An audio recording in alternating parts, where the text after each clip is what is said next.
don't think it's just you. Okay. All right. Noticing the time and the presence of a quorum, I now call the Acton Finance Committee to order.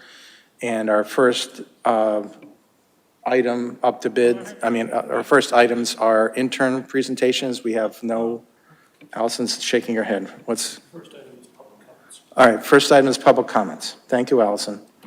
Are any public comments?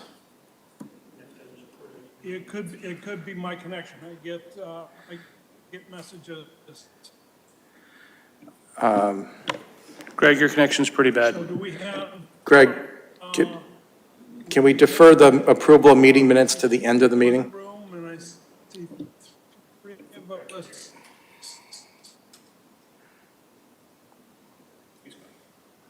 No longer. We have to wait till Greg dials back in. Yeah, we did. Who is that in the room? Is that Scott and Jason? Scott and Jason. Yes, or Jason and Scott. But you guys are muted. Oh, we're muted?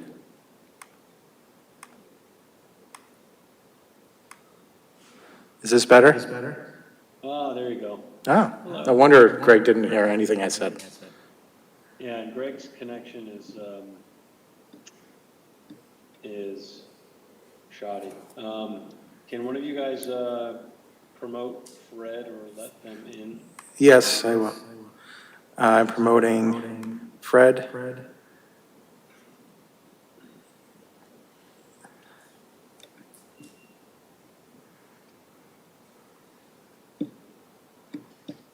Okay, I'm here. Sorry, I was texting you, Scott. All right. Okay. Do it again. Noticing that the presence of a quorum and the time at 7:07, now call the Finance Committee to order. Our first item is public comments. And Greg, I'm going to ask if we could defer the approval of meetings minutes to the end of the meeting instead of the front of the meeting. Is that possible? Since he can't hear you, yes. Okay.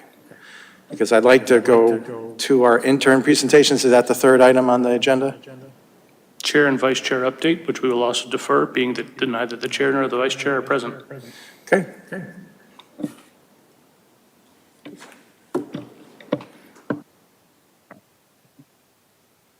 I have to, why am I still?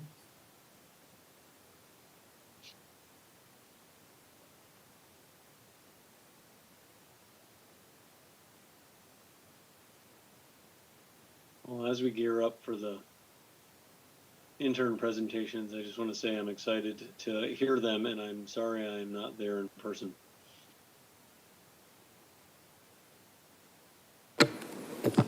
This is an audio test. Does this work? Can everybody online hear us? Yes. Yes. Thanks, Jason. And I concur, Alex. Okay.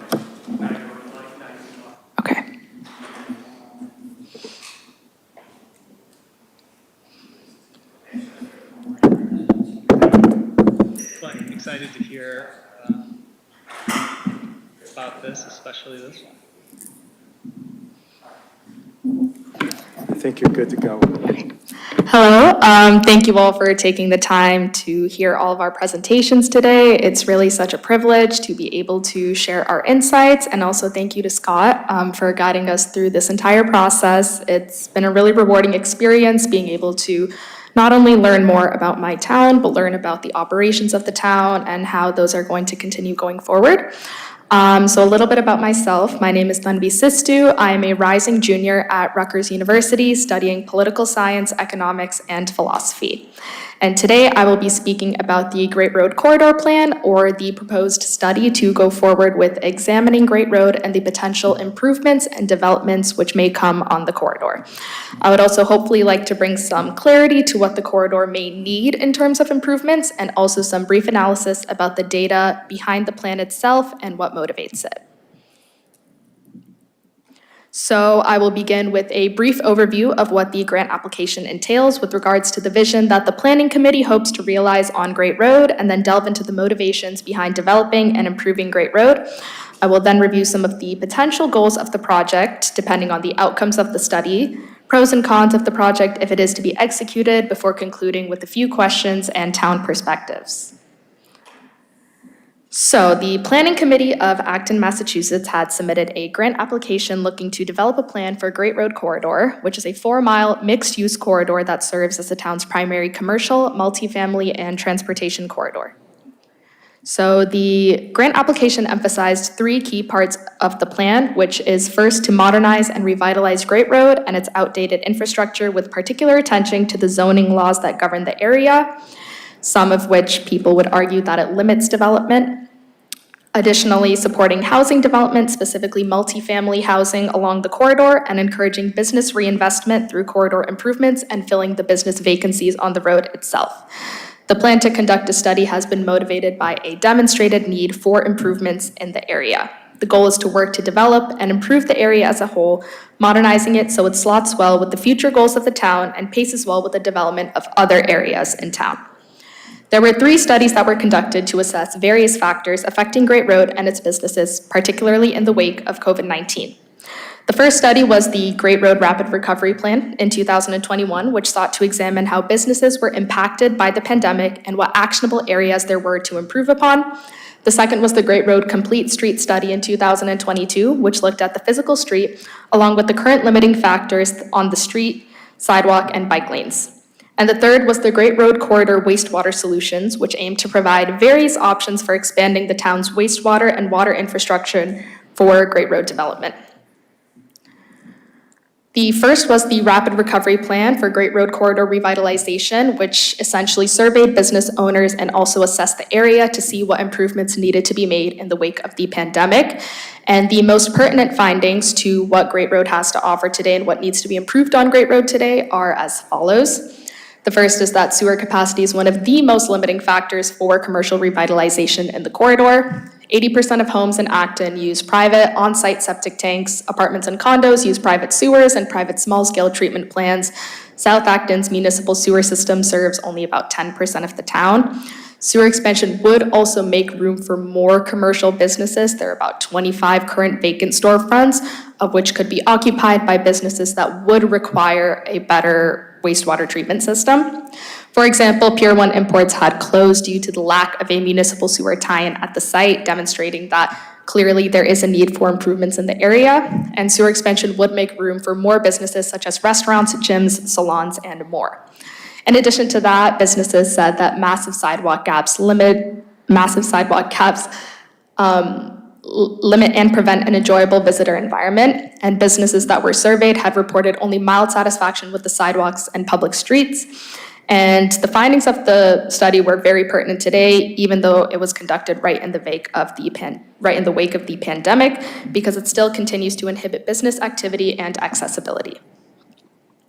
The next was the Great Road Complete Street Study, which would build on the last point, which looked at the street as a whole and found that Great Road's traffic classification and subsequent capacity and accommodation are dated compared to the growth over the past 20 to 30 years in the corridor. A big issue is that existing sidewalks are not ADA compliant, have significant gaps, and ultimately make business inaccessible. Improved pedestrian routes and safety measures would improve business, as there are real safety concerns that prevent pedestrians from continuing to walk on the road. Bike traffic is also primarily driven by the Bruce Freeman Trail access points, and current bike and pedestrian safety measures are not enough, considering the amount of people who utilize the sidewalks, roads, and trail. And then the last study, and also perhaps the most dense, is the Great Road Corridor Wastewater Solution, which looked at various solutions to help with connecting Great Road to the rest of the town with a new sewer system, and identifying key issues that would be solved with a new wastewater treatment system. So currently the corridor relies only on septic systems, and to connect it to an existing sewer would be possible only with an upgrade and new effluent disposal capacity at a separate site. The current capacity of the Middle Fort Pond Brook WWTF would not be enough to meet the treatment needed on Great Road. There is just merely not enough spare GPD that can be used on Great Road. So what it would need is an expansion and a new water disposal site. So the study compiled 4 possible scenarios. The first is to use the existing town treatment plan and dispose treated water at the Weatherby site. The second is to use the existing town treatment plan and dispose treated water at the W.R. Gray site. The Weatherby site is the private parcels on Weatherby Street and the Weatherby Conservation Land, and the W.R. Gray site is the W.R. Gray Superfund, both of which options are $86.4 million and $80.8 million respectively. And these numbers are from 2023 with regard to the budget, which is to increase the town sewer's O&M budget from $1.9 million a year to $3 million a year, an increase of 57%. And the second 2 options are to build a new treatment plant at the Weatherby site itself or to build a new treatment plant at the W.R. Gray site, $85 million respectively and $109.3 million, and then increase the town sewer O&M budget from $1.9 million a year to $4.4 million a year, which would be an increase of 132%. The sewer betterment unit costs would range anywhere from $104,000 to $140,000, but there are certain funding pathways which can ease the cost burden for undertaking this project. The studies that were conducted do offer critical insight into what is lacking in Great Road and areas of improvement that have not yet been fully realized by the town. The potential goals of the project have primarily been drawn out by the grant application and the language used there. What I pulled was housing, transportation, infrastructure, and bolstering economic development, the 2 key ones being improving housing and bolstering economic development. What they say is that the corridor presents an opportunity to expand housing opportunities, reimagine underutilized commercial properties, improve multimodal access, and strengthen Acton's commercial tax base. The grant application goes on to say that Great Road regulations have left many properties non-conforming, limiting reinvestment and adaptive reuse opportunities. Many apartments and condos are pre-existing non-conforming, and strategies do need to be developed to better align zoning with existing development patterns. They do also emphasize that any improvements taken on Great Road would also help preserve naturally occurring affordable housing while expanding opportunities for new affordable housing and walkable locations near amenities and services.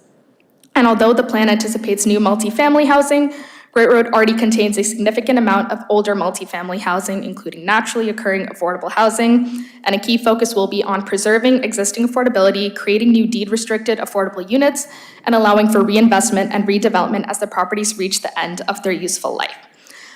So for simplicity's sake, I split in the goals into 3 different categories, which is business, housing, and then both, because I believe that business and housing are the 2 most variable areas, whereas transportation and wastewater development have a bit more of a streamlined way and a streamlined plan for improvement.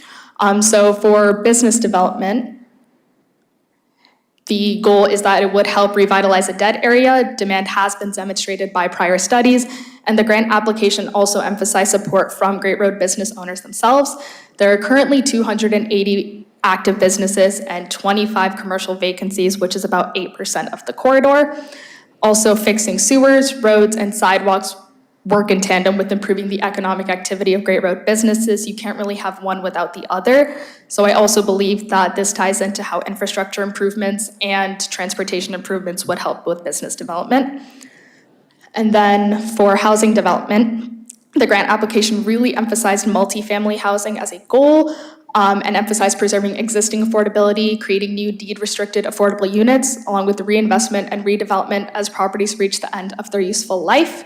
The question also is how many more apartments can Acton reasonably absorb, especially on Great Road? Is there even enough room on Great Road to add a new large multifamily housing unit based on the population growth, which was coming from the Strategic Economic Development Action Plan and the Housing Production Plan? My conservative estimate sits at around 300 to 500 new units, and then also considering the Rivage development, which had 230 units, I do believe that there could be room for another housing development that could comfortably sit within those margins, maybe on Great Road itself. However, it may be impeded by various restrictions. The sewer system is a big impediment. Great Road also might not have viable capacity to meet the parking lot requirements for a large new multifamily housing development. And also a balance of both which is what I believe would probably be the yield of the study, which is that both need to be improved, and it would mean meeting the business and housing needs of Acton while staying within the developmental margins. And it also means improving the physical appearance of the corridor, which would help with business success, and improving wastewater systems, which would help with both. And again, all work in tandem with each other. Improving housing means you would also need to improve transportation to help limit additional traffic. You would also need to improve the wastewater systems to help improve business. You can't really have one without the other. And then there are also a couple pros and cons to consider if the study's conclusions end up recommending improvements to Great Road. Pros are that yes, it would revitalize the area, improving transportation access would subsequently improve businesses, and theoretically, it could make room for more affordable housing unit, and it does meet a community need for maybe more housing and better transportation along the corridor. The cons is that overall it would be a very costly project to take on for the town. The potential sewer expansion project is expensive.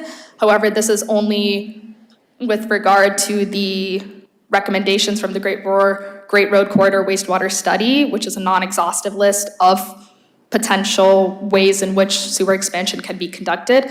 But housing and business development would be extremely difficult without sewer improvements, and sewer improvements would also help make it easier for new businesses to come into the area. Additionally, the net impact to taxes if this project is to be undertaken, depending on the cost, also increased traffic depending on how housing and business development work in tandem with transportation development. New housing, more cars, more traffic, also more businesses, more traffic. So how would that be reckoned with regard to transportation improvements?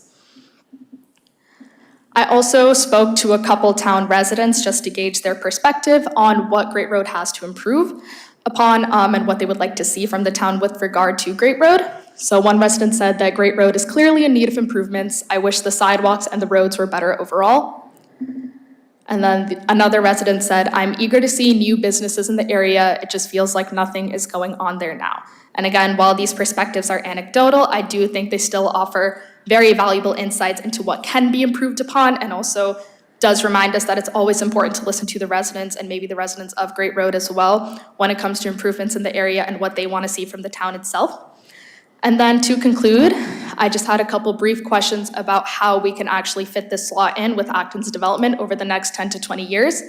So the first question to consider as the study is being undertaken is how does this best tie in with Acton's goals for the next 10 to 15 years? Is this something that Acton would envision prioritizing if the study recommends improvements such as the ones outlined in this presentation? Is this even a necessary project to take on if the study recommends improvements? They may be costly.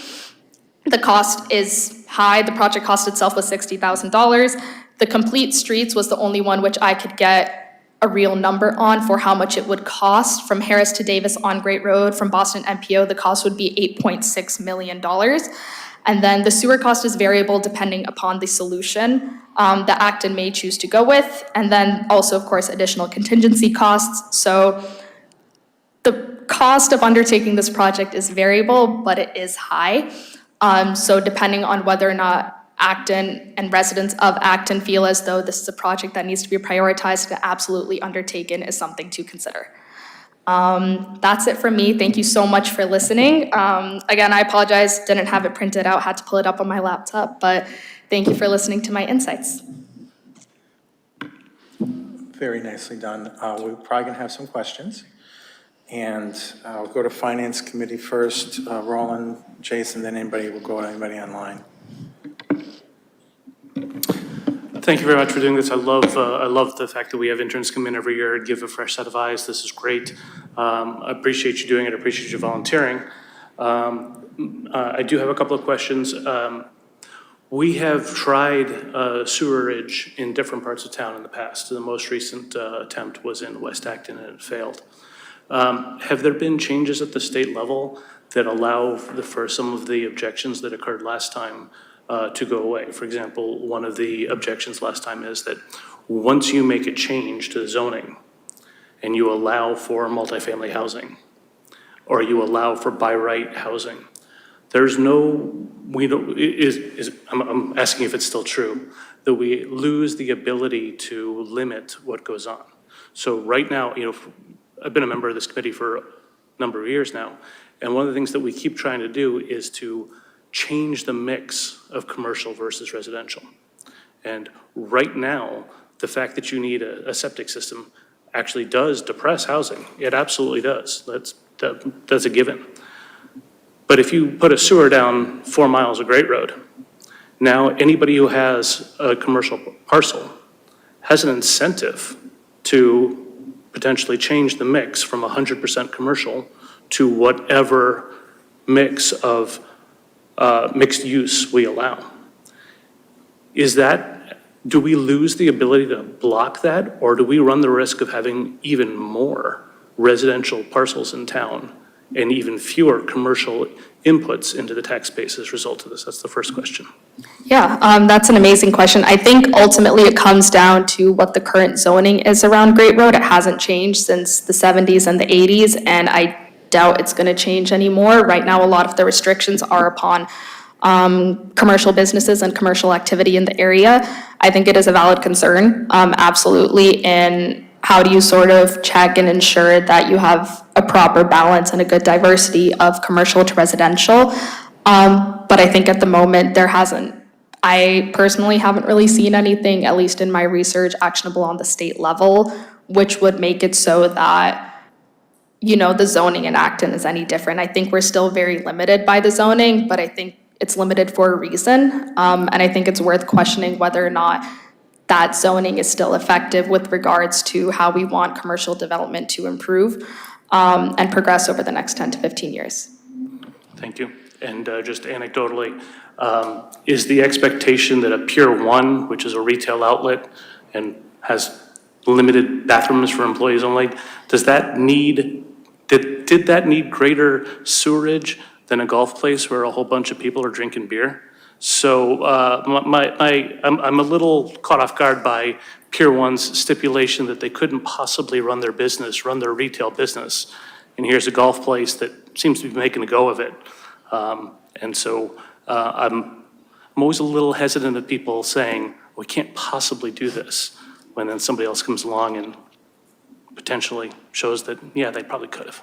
I think that's a very fair point. I think, yeah, Pier 1 Imports is maybe not the prime example of a business that would be limited by the lack of a municipal sewer tie-in. But I think there is something to be said about other businesses, such as a gym, a salon, or another restaurant, which would need a lot more water usage, depending on what the numbers are on that and how many already exist on Great Road and how many could exist on Great Road and how to best fill those 25 vacancies.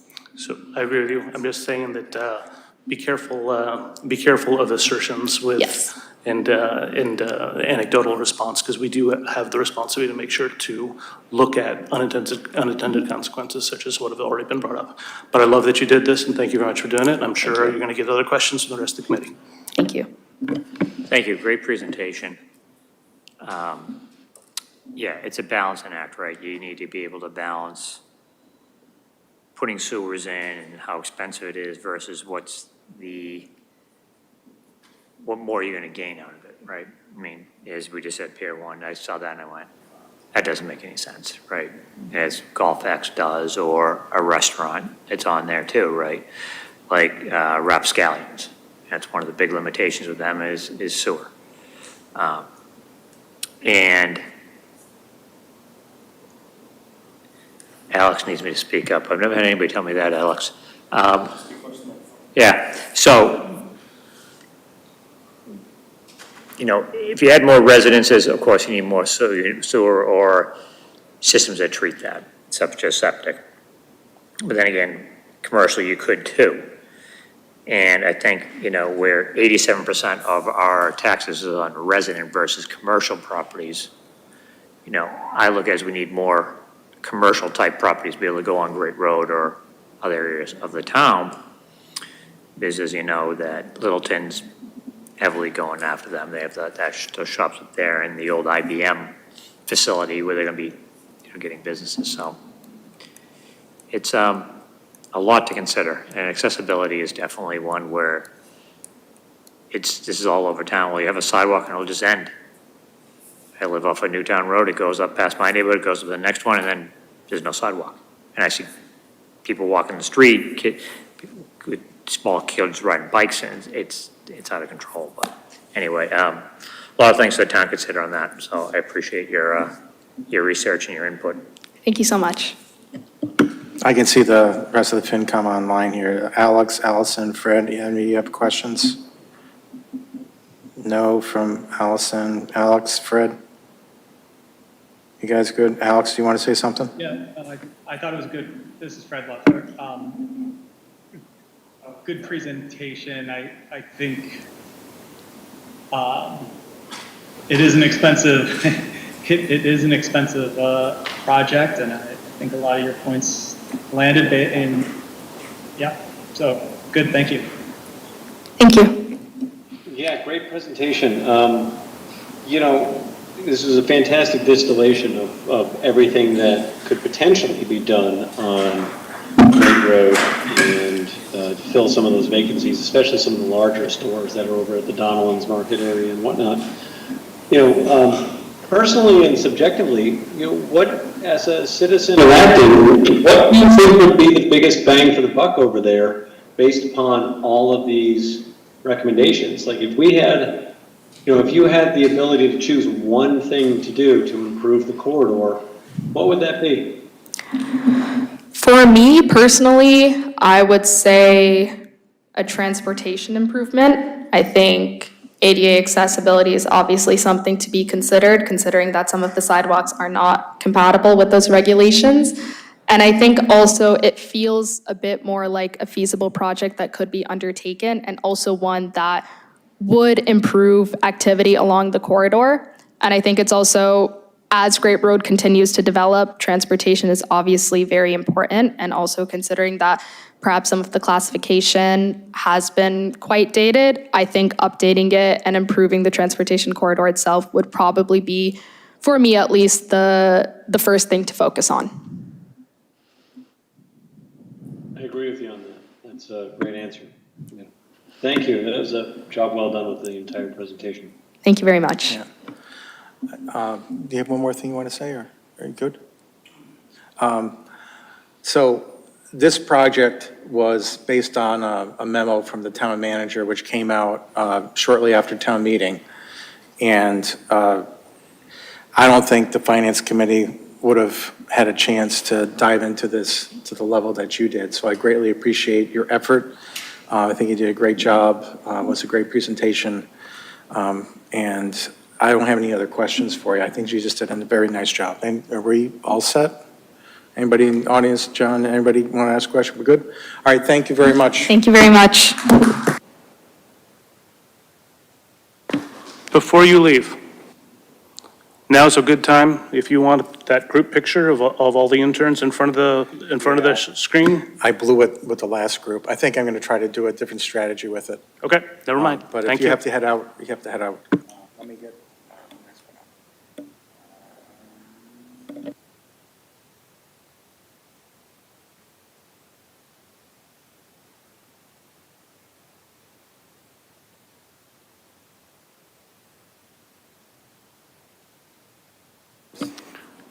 I bet she's too young to hear the beep that those of us of our generation remember from Dr. Peterson is what I'm talking about.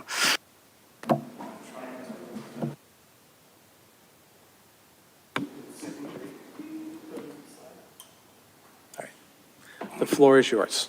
Introduce yourself, returning. Good evening, everyone. My name is Anvi. I'm a student at UMass Lowell, majoring in Management Information Systems, and I'm a rising junior. So this is actually my second time interning in the Acton Finance Committee, and it's nice to be presenting here again. So today I'll be presenting, can AI improve town efficiency? So I want to first talk about my research project, research method. Wait, no, there's an animation there, so. Oh no, the first slide. There's a title methodology. You may have to use the arrow keys. Oh, I'm using it. Yeah. Oops. So I first started off with finding vendors in municipal spaces that use AI. And I found the vendors with the solution that Acton needs. Then I evaluated them against Acton's existing operational workflow. So what I did was I looked at the vendors and I chose GovWell. So I know that Acton currently uses OpenGov and GovWell is its competitor. And for this project, I'll mainly focus on comparing OpenGov to GovWell and suggesting y'all to look more into GovWell. Next slide. So what is GovWell? So it's a software platform that uses AI to automate administrative tasks such as permit applications, licenses, and zoning. So it uses AI-assisted workflows for small and medium-sized local governments. And it allows staff to focus more on helping the residents. And some of the specific AI platforms are AI AutoCheck, Community Assistant, and Intelligent Error Flagging. Next slide. Yeah. Next slide. Oh.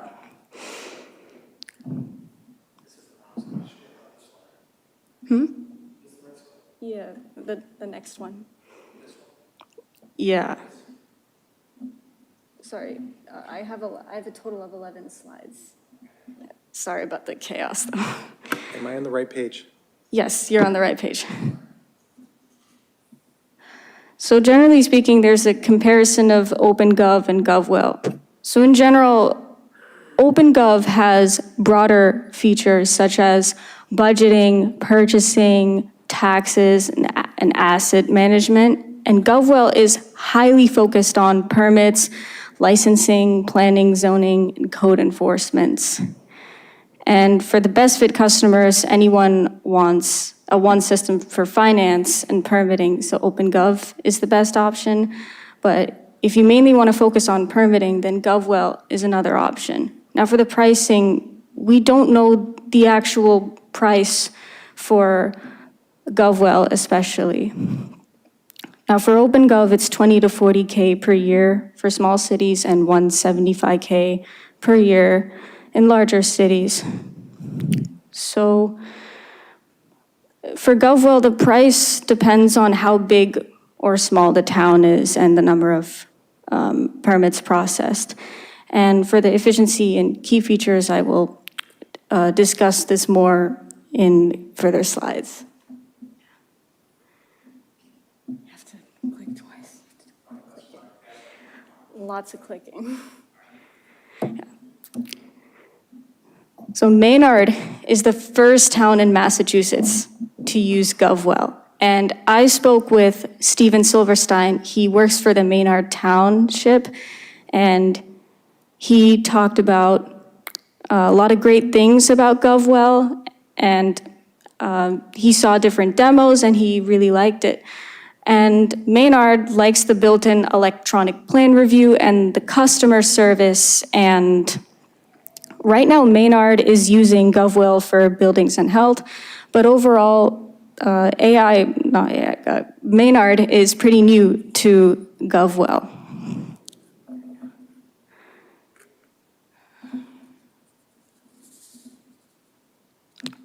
Yeah, so the key features and efficiency for GovWell are the AI-assisted review. So when a resident is submitting a permit application, so the AI-assisted review will read the answers, and it will compare it with the township's general rules. So if it matches, you're good to go. If not, the AI-assisted review will automatically flag the person. And that saves a lot of time for the inspector, manually pointing out the errors. And that leads to the permit applications being almost accurate. And the permit applications result in faster results. So another key feature here is an AI chatbot, which is 24/7. And The chatbot is programmed through the township and that too within the township. So that way it's more trustworthy. So if there are any common resident questions, you can type it in the chat and obviously get immediate answers. And it's way better than like calling somebody and being on hold. And lastly, oh, no. Sorry, it's okay. GovWell is the only company that provides the built-in electronic plan review. Next slide. So here's the time efficiency for GovWell. So like I said before, GovWell has excellent customer service, and the average response time takes less than a minute if you're contacting somebody through phone and email. And there's also a 33% productivity increase in inspection capacity. So for example, before there were like 6 applications being reviewed, but now there are like 8 applications being reviewed. So the more, the better. And this is from a case study through the GovWell website. So the permit issuance reduced from 11 days to 5 days, making it 55% faster, while processing 12% more permits. And the 65% increase in daily capacity, so it like visually shows that there is, like before GovWell, there was less of field work, but now with GovWell, there is more field work and community time. So that just means that the people can focus more on their own work. Next slide. So next is the financial impact. So pretty much what is shown here was from the table. So the built-in electronic plan review, it saves money, and you don't need to worry about buying like third-party software like Bluebeam. And so the core version of that is $330 per year. And overall, I've been told that GovWell is cheaper overall. So it's likely going to be $3,500 to $45K a year for permitting. So this concludes me talking about GovWell, and I suggest that Acton should explore GovWell as an option. And if y'all are interested, you can contact Andy Blakely. So when I talked to him, he talked a lot about information about GovWell. So next, I'll talk about what do the best practices look like from an MIS perspective. So over here, so when you are buying a software, I learned that you can't just look at the technology features and how advanced it may be, but I learned that a more realistic approach to do this is doing reviews, and you can do them annually or quarterly or monthly. And if there are any event triggers like the price went up, staff are not happy, then those are things to think about. And for the basis, the New York State Comptroller, so they keep track of like any waste, and also if there are any financial frauds happening, then like it keeps track of that. And also, lastly, thank you so much for your time, for listening to my presentation, and special thanks to Mr. Sullivan for the great mentorship. Thank you. Any questions from the committee? Again, thank you. You're a repeat intern. Thank you very much. That's wonderful. Thank you. I do have a number of questions. Did you speak with the Acton Director of IT as you went through the bake-off between the two software packages? No, I didn't speak with the IT director. No problem. No problem. You said that we can speak well to Andy Blakely, and he is an account executive with GovWell, correct? Yes, Okay. that's his title. Thank you. Is this software geofenced? For example, if I'm sitting in Ohio, can I hop on to and Mass can pretend to be a resident of Acton and ask for something to be reviewed? Or does it have an IP geofencing so that says you kind of sort of got to pretend like you're in the greater Acton area before you're able to use our services? So you're saying that, like, if you're not from the town, like, can GovWell still be used? Is that what you're trying to ask? Yes. I'm actually not sure about that, but most likely, I don't think that you could use GovWell if you're not from the town. Understood. So in the pricing structure, you said that it could save between $3,500 and $45,000 a year.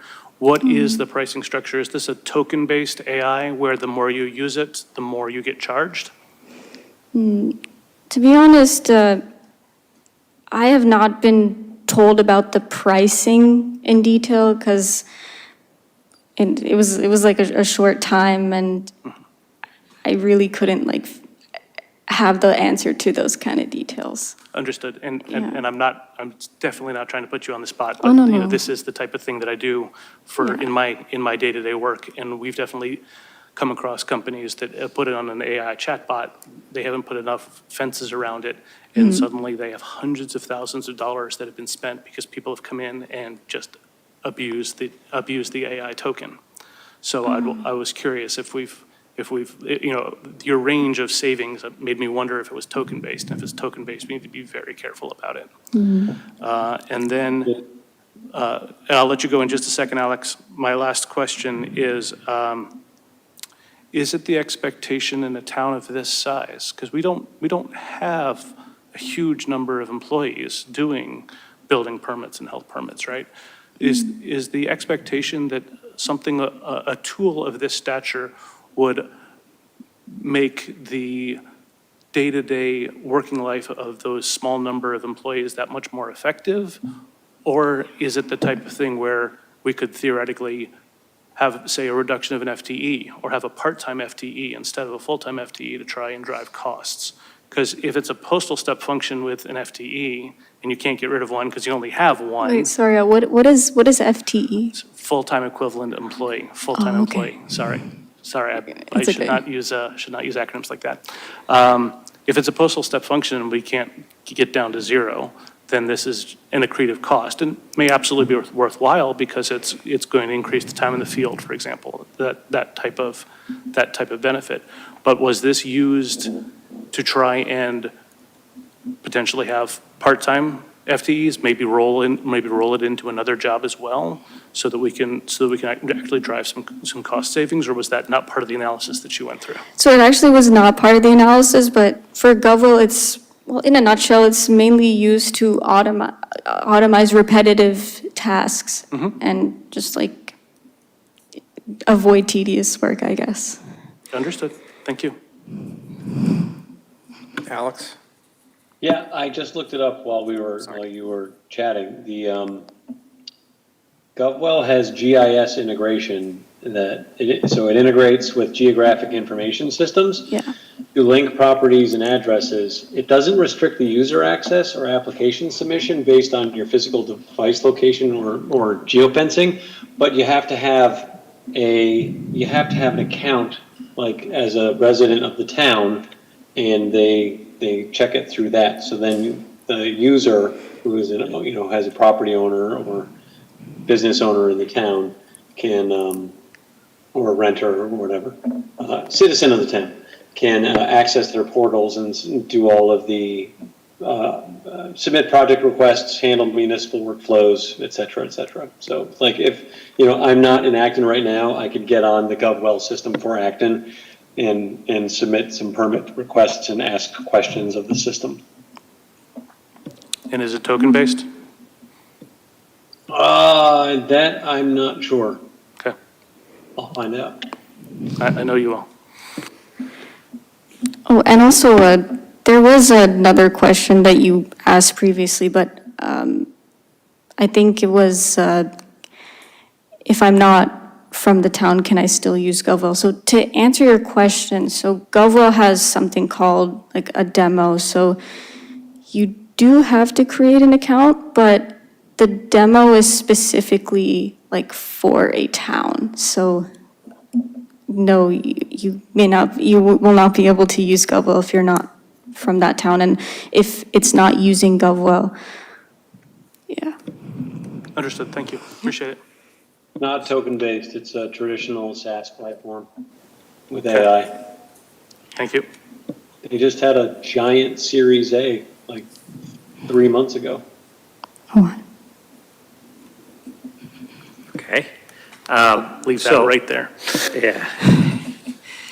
I did notice that when you had a somewhat of a comparison on one of the slides versus ClearGov, I don't know if, Scott, you can bring that slide up, oh, yeah, that one.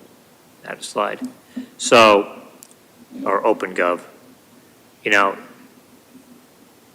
they have purchasing and reporting and taxes and assets, and it looks like that the GovWell is strictly focused basically on permitting, licensing, planning, and zoning type enforcement actions versus the OpenGov, which seems to be almost an entirely separate type of tool. So theoretically, this could run in conjunction with OpenGov. Yes. But does OpenGov have an AI that does similar to this? And do we know how that's done? You know, is it? Here's what, you look at the pricing model, and Alice can chime in on this, on the GovWell, depends on the size of the town and the number of permits processed. So that would tell me they might, how do they scale that? If they do one year, you do a lot of permits, and next year you do half of that. You know, so that's kind of, I'm wondering how that kind of works, you know, versus, you know, where the OpenGov, you know, supposedly saves time, could combine several systems into one, they make it more efficient, so Roland, do you mind if I just put one thought out here? go for it. I mean, I'm just kind of rambling at this So, point. obviously, this was a project, and there's a lot of stuff going on in town, and town people are very busy. And salespeople will not give you minutia quotes and detailed quotes without engaging the town manager, the IT director, and going through things. So she did, she went through and had a lot of back and forth with the company to get as much information as she could. But obviously, detailed pricing, they're not going to do that. Any salesperson will give you detailed pricing without engaging the person that's going to sign the check. I get that. If we like officially buy it, then it's a different thing then. Yeah, I look at it as kind of an add-on to the OpenGov and kind of both operate in the background type of thing. Thank you. Thank you. Did a very nice job Thank you. onto your management information systems career. Yeah. All right, I believe we have Mr. Costello next. Oh, we got a question from the audience here. Go ahead. So I love this presentation because vendor selection is such a fundamental business process. And you also very thoughtfully included on your last slide the fact that selecting the vendor and the product is not the end of the process, that there needs to be a periodic review of both the vendor and, you know, of the product performance. And so my question is, and it's a little bit related to the comment that GovWell just had this very large IPO. It's privately held. It's smaller than OpenGov, you know, which was founded about 14 years ago, and OpenGov is now part of Cox as a publicly traded company. So in terms of thinking about the two vendors, a smaller privately held vendor versus a publicly held company, did you have any thoughts about how that should factor into the vendor selection process? Honestly, we focused more on like the size, like Acton, I don't know the exact population, but I would say like, wait, sorry, I kind of lost track on your question, sorry. It's really, you know, and I think everybody has faced this. I think everybody at this table has gone through these vendor selection things and tried to decide, Yeah. you know, what's going to be a good vendor. And sometimes a smaller company is actually a better match for a smaller entity. And sometimes, of course, a bigger company just has better capabilities and is more likely to be around for 5 years. So that's why I wondered if you, when you were looking at the different parts of the companies, if that had factored into, thinking about how you would put things on the scales, pros and cons for the two choices. So with OpenGov and GovRel, both of them use AI, and obviously there is AI automation. And so if the town is like mainly focusing on a particular thing, and it could be permitting, it could be budgeting, or just like finance-related things in general. So if the software has more of those like features, then you might as well go with that. But if it's something small, then GovRel is the best choice for that. Thank you very much. Thank you. Thank you. All right. Mister. All right. Let me just get this up. Let me get you, I can move this down. Let's see. And just move your hand when you want me to change slides. Sounds good. All right, I want to thank you guys all for being here today. So for my project, I looked at the municipal and the vacant land in Acton, and the question that I posed is, what can we do with the vacant land in Acton, especially the land that doesn't produce any revenue for the town, as it has been a seeming issue with the town owning 44% of the land. Next slide. So of the land in Acton, there is around 2,300 acres of vacant land owned by the town of Acton, which is producing $0 in revenue. And of that 2,300 acres, using a proxy method, I was able to determine that 358 of those acres are deemed as strong development candidates for the town. And using the Massachusetts tax of $14.38 per $1,000 assessed, I was able to take a realistic target of developing 100 out of the 358 acres, phased through roughly over 6 years, to either lease or sell the land and begin construction on it, which with 100 acres valued at around $400,000 per acre. And I got this number from using MassGIS along with Land Search to find that the estimate of the average acre of land in Acton is around $350,000 to $450,000, depending on the quality of the land along with the location. So using these numbers, I was able to get a realistic target of $575,000 and $200 per year. Next slide.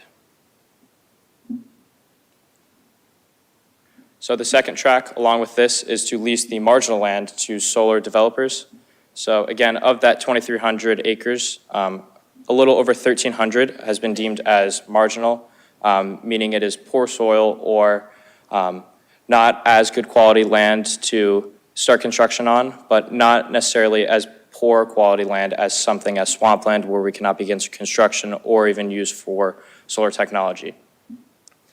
So using $1,000 per acre per year, which I found to be the Massachusetts average lease rate, and taking a realistic target of leasing the 150 of the 1,300 marginal acres. Using this metric, we can produce $150,000 per year. And another note, this isn't a brand new concept. This has already been done 3 times. The town has used the old landfill to put solar panels on it, which has saved the town about $85,000 a year on electricity, along with the water district's land on Lawsbrook Road, which has a big solar setup that helps pay for the water system repairs, and a brand new solar project that just opened on Old W.R. Grace land in South Acton. Next slide, please. The third track is to formally protect confirmed unbuildable land.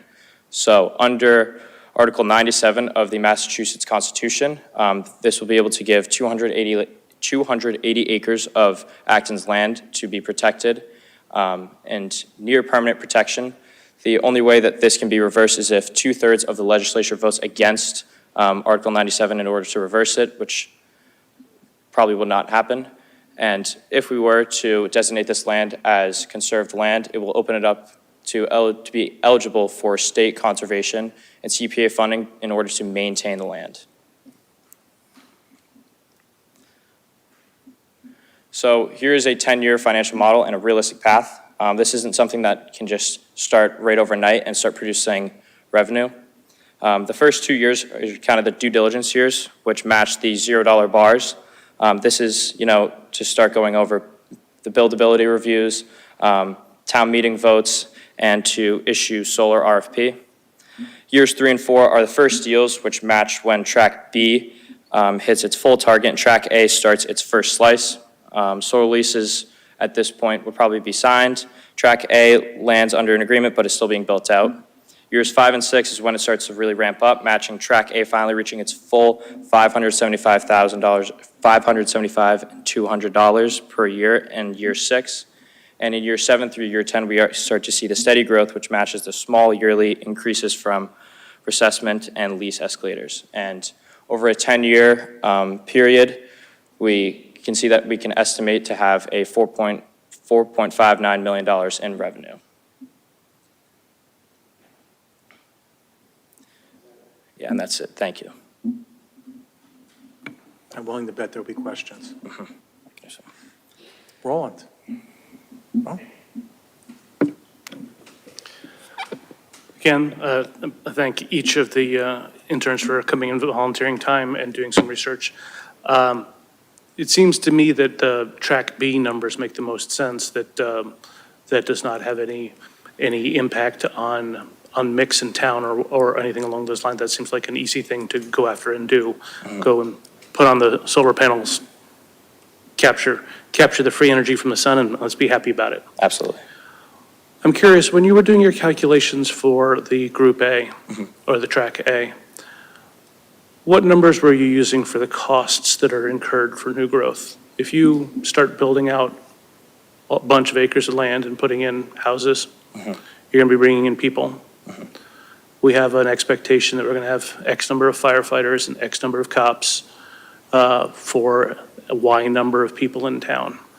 Did you include in your calculations the cost for public safety, for potentially sewerage, for more permits that need to be pulled? What a use of the water system, which, Lord knows the Acton Water District says that they have no more capacity.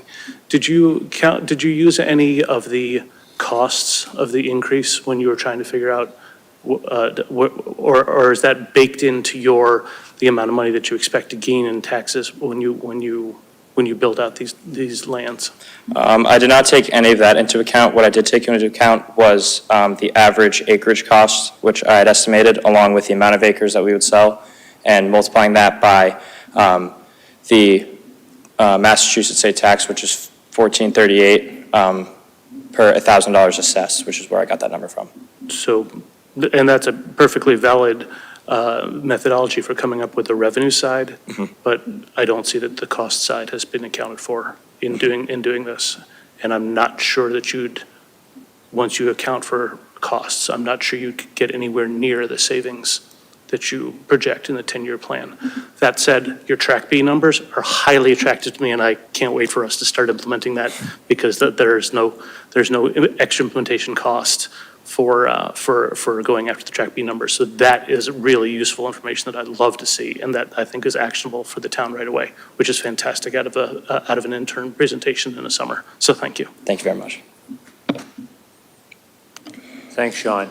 I guess one of my questions is, of these, Track A, Track B, what have you, how much of the land is contiguous? In other words, so how much is, I know there's some in North Acton on 27, and there's some big chunks of property up there. I don't know the condition of the land or anything like that.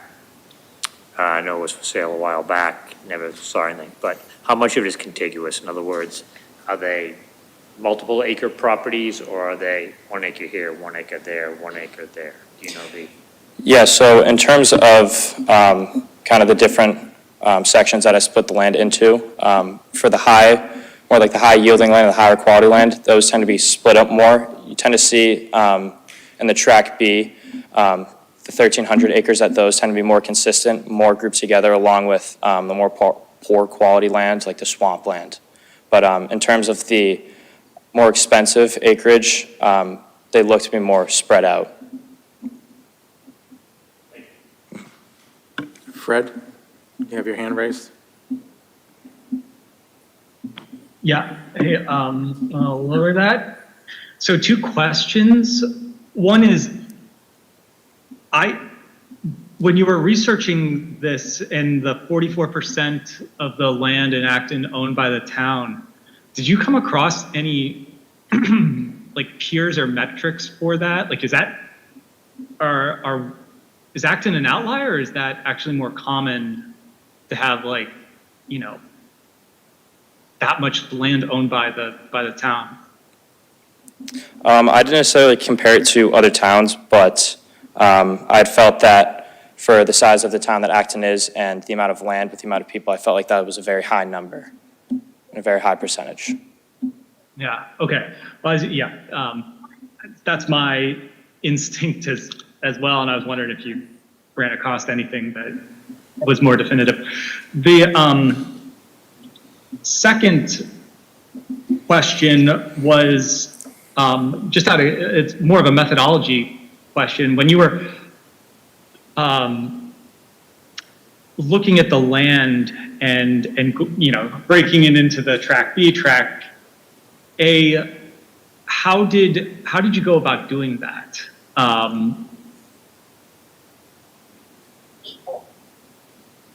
Is he still talking or is he done?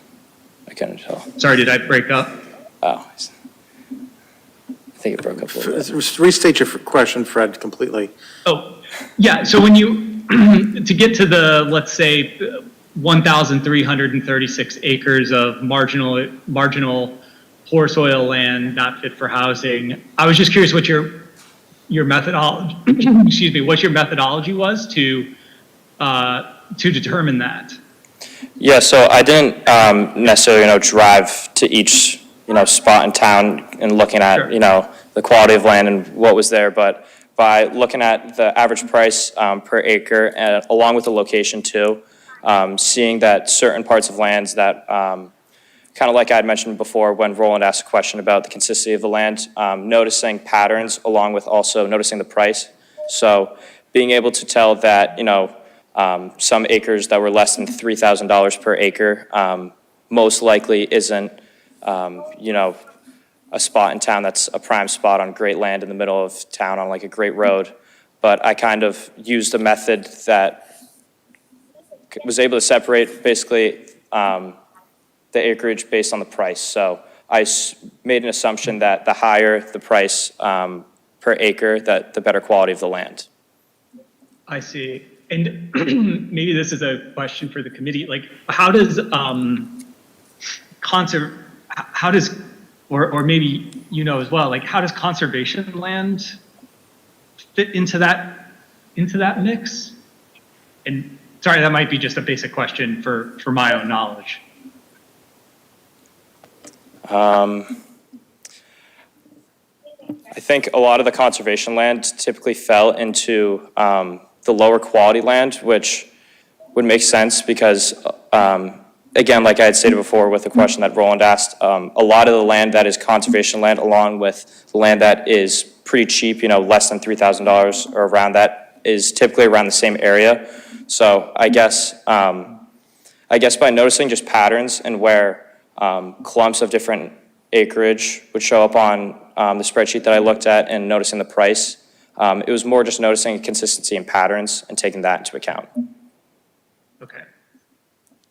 All right, last, did you look at a Track C with a small fission plant and a AI data center on it?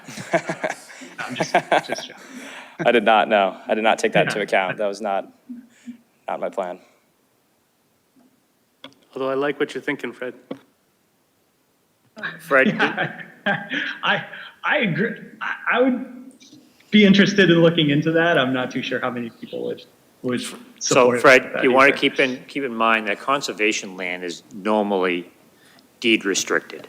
So in other words, if it's in conservation, you can't take it out. It can't be used for any type of development in any way, shape, Right. or form. So you can't just go throw a solar array on the Arboretum or on Cowett property or, Yeah. any of these But- other ones that are deed restricted, Grainer, et cetera. So, there is an impact when you buy property like that and put it into conservation. But, I like the track B that you could put a solar array on. If it's municipal land, like Morrison Farm, you could cut down a bunch of trees and put a solar array on there, sure. Yeah. This municipal use Well- is not zoned, it's not conservation. So conservation, municipal are Yeah. two different things we got to really kind of keep in mind when you're looking at these things as well. Oh, got it. So, sorry, one more pulling the thread on that. The 44% is only municipal land. That's not like the total, and a portion of that 44% is then conservation land. I'm not sure I understand what you're asking. Sorry, that was more towards, to Roland. But anyway, we can take it offline. I'm not 100% sure, but if I had a guess, I would say yes, that would be part of the 44%, would be the conservation land as well. Bet you. Okay. Thank you, Sean. I think you've given us a data point that we didn't have. We didn't know we owned 44% of the town. It's good to know. Did a very nice job. I think, any other questions? Thank you. We're good? Thank you. Thank you very much. Thanks, Sean.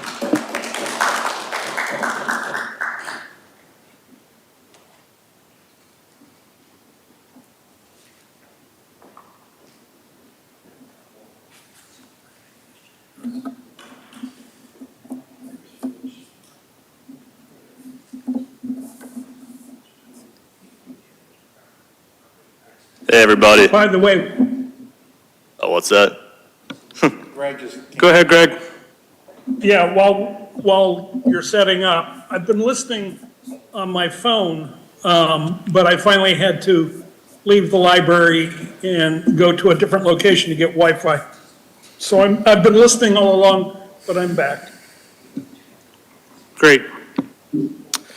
Hey, everybody. Liam Nelson. I'm a rising junior at the University of Massachusetts Amherst, where I'm studying managerial economics and building and construction technology. So I'm very grateful to be here today and doing something that intersects with all my interests, analyzing the proposed DPW building that is being looked at in the town right now. And Scott, I do have some transitions on slides 9 and 11, so I think they might require 3 clicks to get through those, to get those transitions up. But Ready to fail. Yep. Free advice, don't use transitions. Yeah, if I knew I wasn't controlling this, I would have just added them onto a different slide. But hindsight's 20/20. Yeah, in general.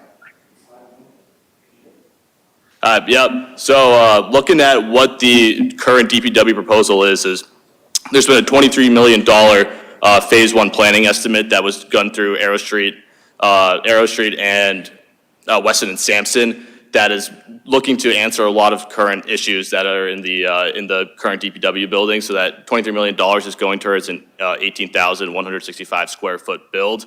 And the town has just recently authorized a $900,000 advance. So looking at the Phase 1 final design, which will push it towards a potential bidding. But it's not yet currently been approved to put that $23 million towards a new build. So there are a lot of current issues with the DPW building that has been documented by both DPW employees and others. So Phase 1 is looking to answer a lot of those current issues, ranging from air quality to circulation to maintenance to staff support. And overall, a lot of these issues are causing DPW employees to not have a great day-to-day life in their workspace. So this could be poor ventilation and air quality in occupied areas, which Phase 1 is looking to respond to that by using fume separation and more modern HVAC and ventilation to make sure that some fumes from the maintenance bays are not getting into their office space. There's also some issues with the heavy DPW operations that must safely coexist with employees. So the Phase 1 is looking to separate some of that from employee and visitor parking. There's issues with the maintenance bays, so the current bays do not currently lack enough height for the vehicle clearance. So the phase one response to that is making sure that the 28-foot eaves and 23-foot minimum clearance for full height lifts. And then for staff support, there's inadequate locker space, which phase one is looking to build out more showers and locker space to ensure that staff are having enough equipment for them. So the current conditions do warrant a new solution, and a new DPW build is currently needed in the town. Phase one is primarily an operations and maintenance facility. So just looking at what the breakdown of the proposed building is that around 7,500 square feet are going towards fleet maintenance, another 3,000 are going towards workshop spaces, and then 7,500 square feet are going towards administration staff, so office space, et cetera, locker space, which totals up to that 8,165 square feet. And then there's an additional mezzanines, which is 3,603 square feet, which totals to around 21,000 of total space inside of the building. I think it's important to note that nearly 59% of the ground floor footprint is maintenance and workshop related, which is important when looking at some of the industrial alternatives that I'm going to dive into later. So while I was doing some analysis of what the project is and what local municipalities have done while trying to treat similar issues, I was in contact with a member of Boxborough Select Board. And in 2019 or 2018, they went to purchase a auto shop repair place around a mile away from their DPW facility, and that auto place was then turned into a DPW area similar to what Acton needs. Although it is a similar project, the square foot and economics are not quite comparable. So around 8,000 square feet of that space, and 2,000 square feet of that area was the new DPW building, which is around 8,000 square feet less than what the proposal is. But nonetheless, they showed that after renovations for ADA and improvements in furnishings, that it was a success for that new DPW building, which led me to trying to see if there are any other municipalities in Massachusetts that had a similar scale and went through a similar project. So Needham shows a split-site DPW model can work at Acton scale. Needham went through a recent purchase where they operate on a split-site model for two buildings that are around 2.4 to 2.5 miles away, a difference between 7 minutes and 8 minutes. At the Jack Cogswell building and then their flagship DPW building. So in a little bit of a difference to what Acton's looking for, their two split site models, one of them is primarily for maintenance space and workshops, which is the Jack Cogswell building, while a lot of their other operations remain in their older building. But that actually does show that there's a degree of implication for Acton about this working, especially when you consider having to drive vehicles from fleet storage to a maintenance area. So whether or not the office space and fleet maintenance and workshops are combined isn't that big of a differentiator, because what Needham proves is that the 2.5 mile to 8 mile commute, 8 minute commute from fleet maintenance to fleet storage does not prove as a inhibitor to their employees for doing vehicle maintenance. And they actually have noted that this was a big success when they were trying to analyze possible alternatives for a new building. So this led me into doing a alternative facility analysis. I was first brought aware of the 30 Main Street, which is the old Saab dealership when you're heading down towards Maynard. And after I realized that that was available, I considered that there was definitely a possibility of other industrial facilities in Acton that were up for sale that could be potential alternative facility options for the Acton DPW.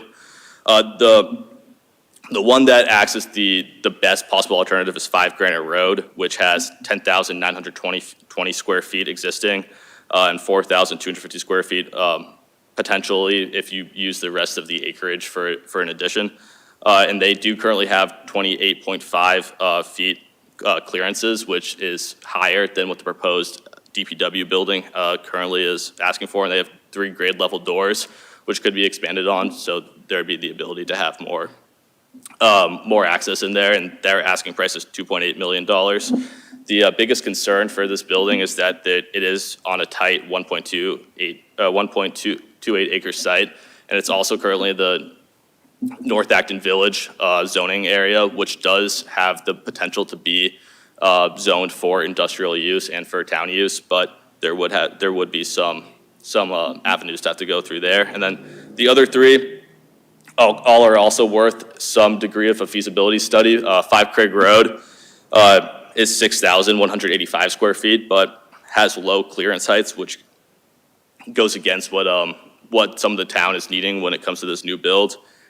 30 Main Street, on a larger scale, would be one of the best potential alternatives, as it already lays on light industrial zoning and includes vehicle lifts and freespan garage.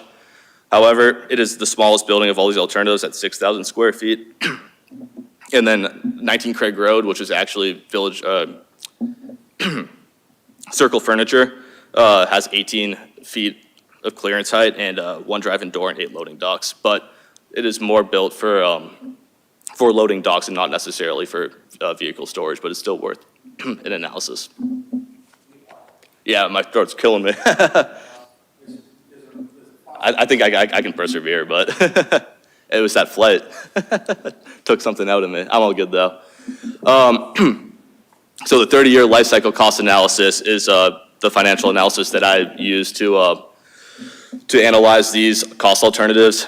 And since my throat's getting a little bit dry, I'm gonna accelerate through this part of it. But basically why I chose to do a life cycle cost analysis is because in comparison to looking at the alternatives based off of their acquisition prices, this, yeah, I'm good. Sounds good. It feels like sandpaper in there. You were on a flight all day, so Yeah. just take 2 seconds, catch your breath, and then restart this slide after you have a chance to have a sip. While we take the break, Mr. Chairman, do we have any meeting minutes to review for this evening? Not that I'm aware, I didn't get any Okay. from anybody from. Actually, Allison emailed the several sets of meeting minutes to all of us about a week ago. Okay, we'll have to take a vote on those then. Okay.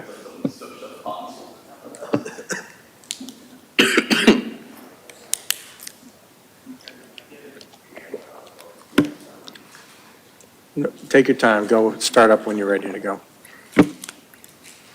Like Scott said, I was on a flight all day because San Diego's having some issues with their, with how much traffic they're bringing in with flights.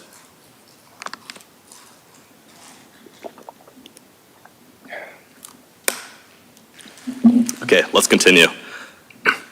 So a life cycle cost analysis is, estimates the total long-term cost over a 30-year period of these alternatives. So instead of comparing their acquisition prices, it aims to look at their total cost over a 30-year period. So this could include anything ranging from construction costs through renovation, but also furniture and fixtures once you build it out. So the equation for this is initial capital plus risk adjustment plus present value of operations and maintenance plus present value of split site costs plus present value of major renewals minus the present value of residual value, and the present value is obviously the future cost divided by 1 plus the discount rate, which I used as a 2% and a constant 2026 dollars. But what this revealed is 5 Granite Road on its highest case is cheaper than the lowest case of the DPW proposal once you start doing some of this. And I based this using construction costs, and I did my best to ground this in actual research that has been done. But while a lot of these alternatives are cheaper than the DPW proposal, the 19 Craig Road far exceeded the DPW proposal in terms of cost. But 5 Granite Road still shows that not only does it have enough storage and storage space and for the fleet maintenance and for office space, but it also proves as a more cost-effective option.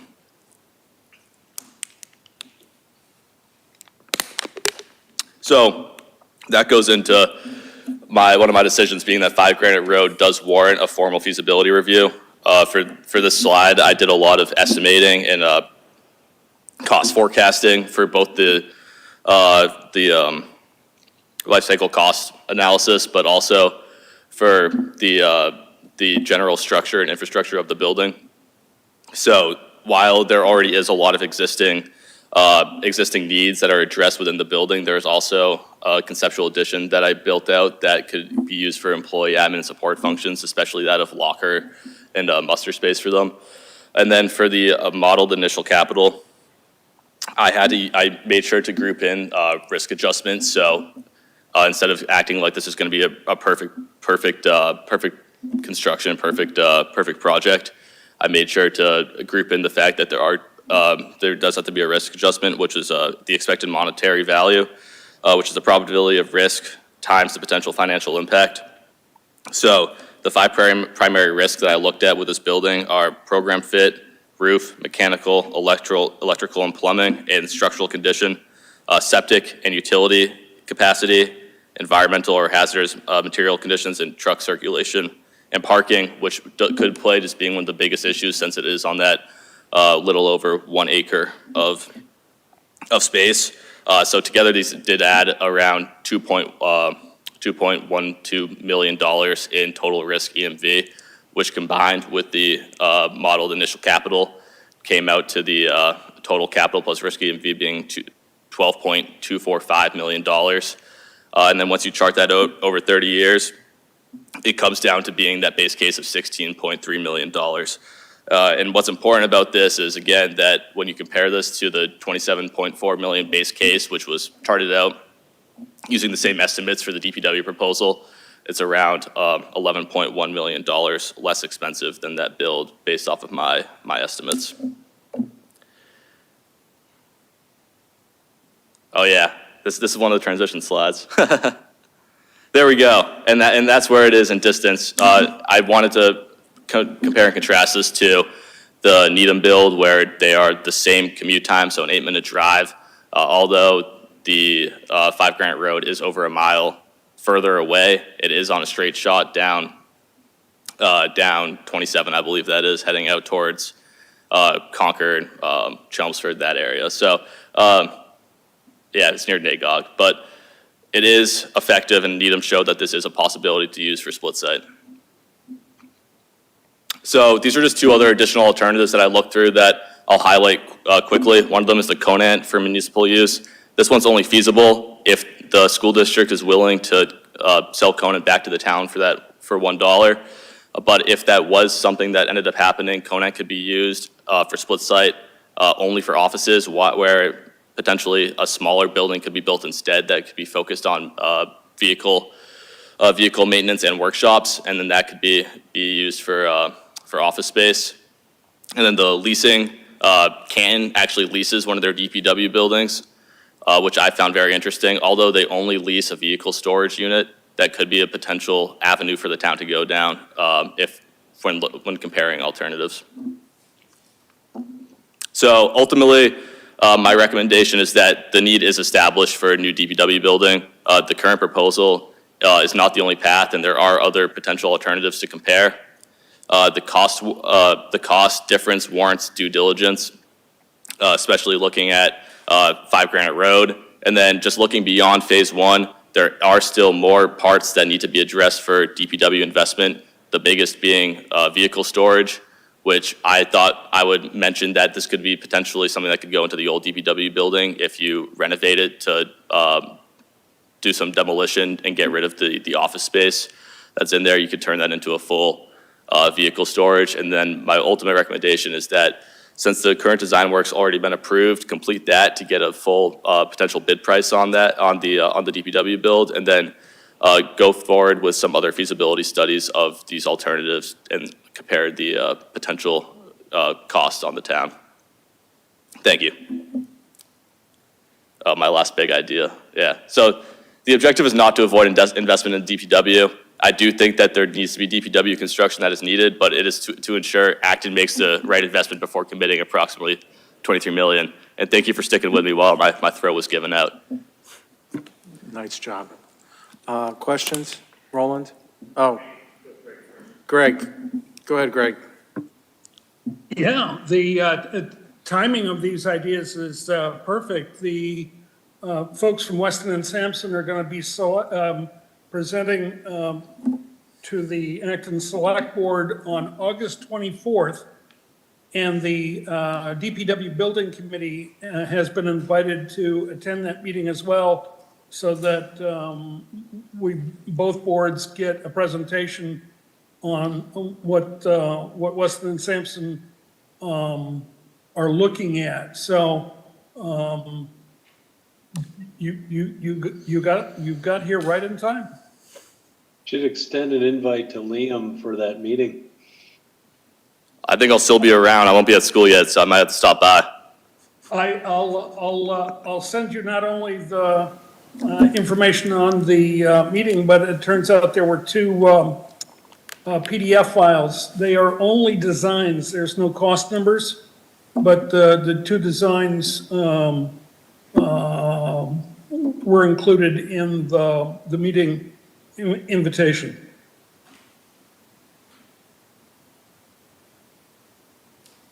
Liam, thanks. Very, very insightful. Thought it was, you can get Alex next.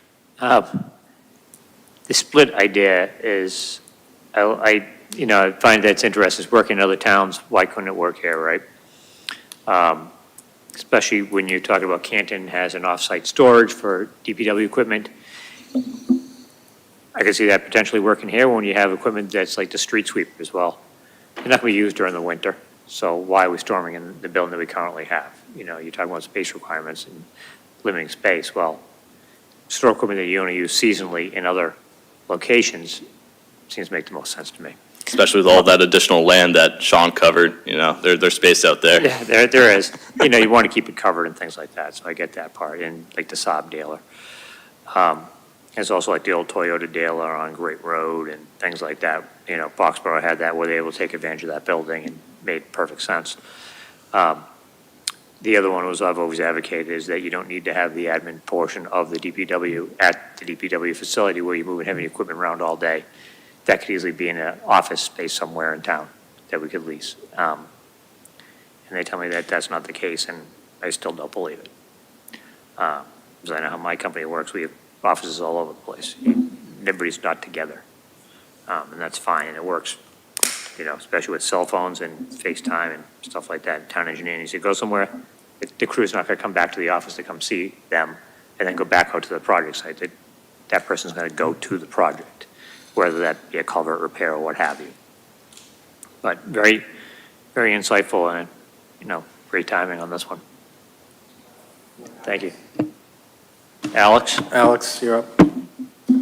Thanks. Liam, my gang says hi, and give my regards to your family too, please. I'm sorry I'm not there in person.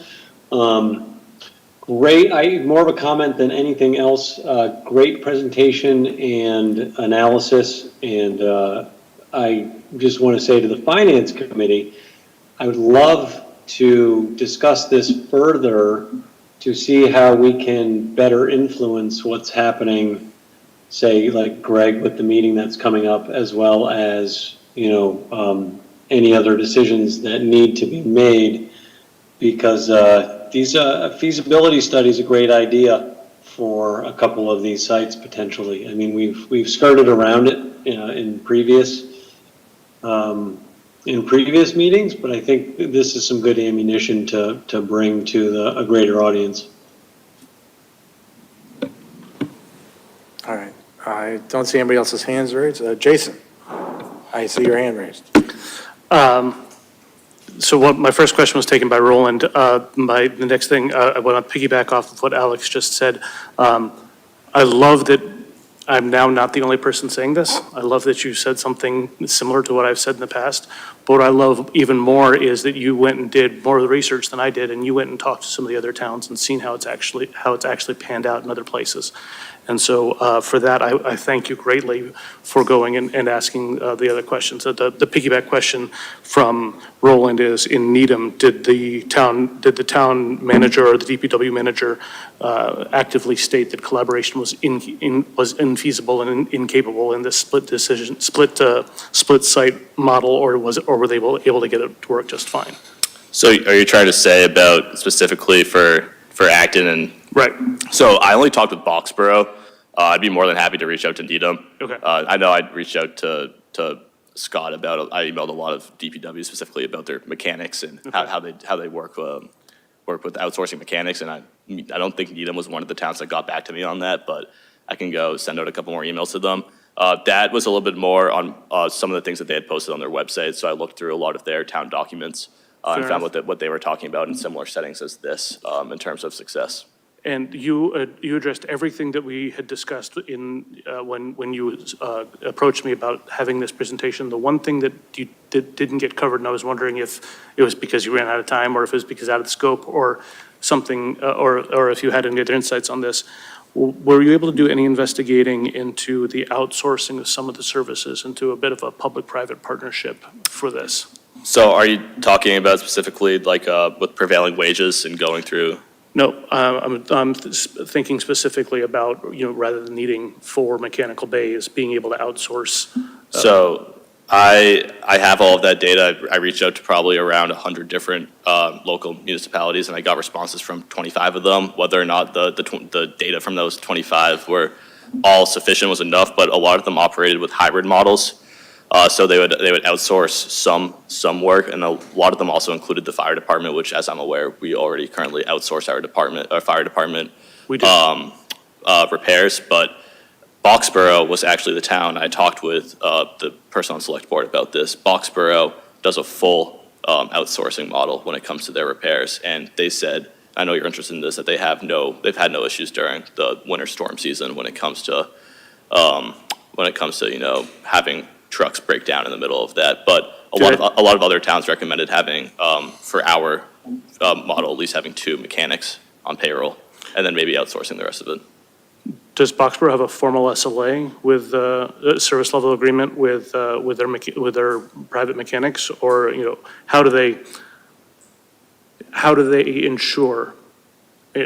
So they've stated that they did not have a problem during the storms. How do they ensure that they're not going to have an issue, or are they just trusting on luck in the meantime? So I talked directly with the member of the select board, but I think that question, I could definitely reach back out to their DPW director, who was more than happy to email back and forth with me. So I'll email you about that question, and I'm happy to restart that conversation I had with them. 25 out of 100 is a pretty good response rate. That's better than any of the surveys we've ever sent. So thank you very much, and appreciate all that you've done on this.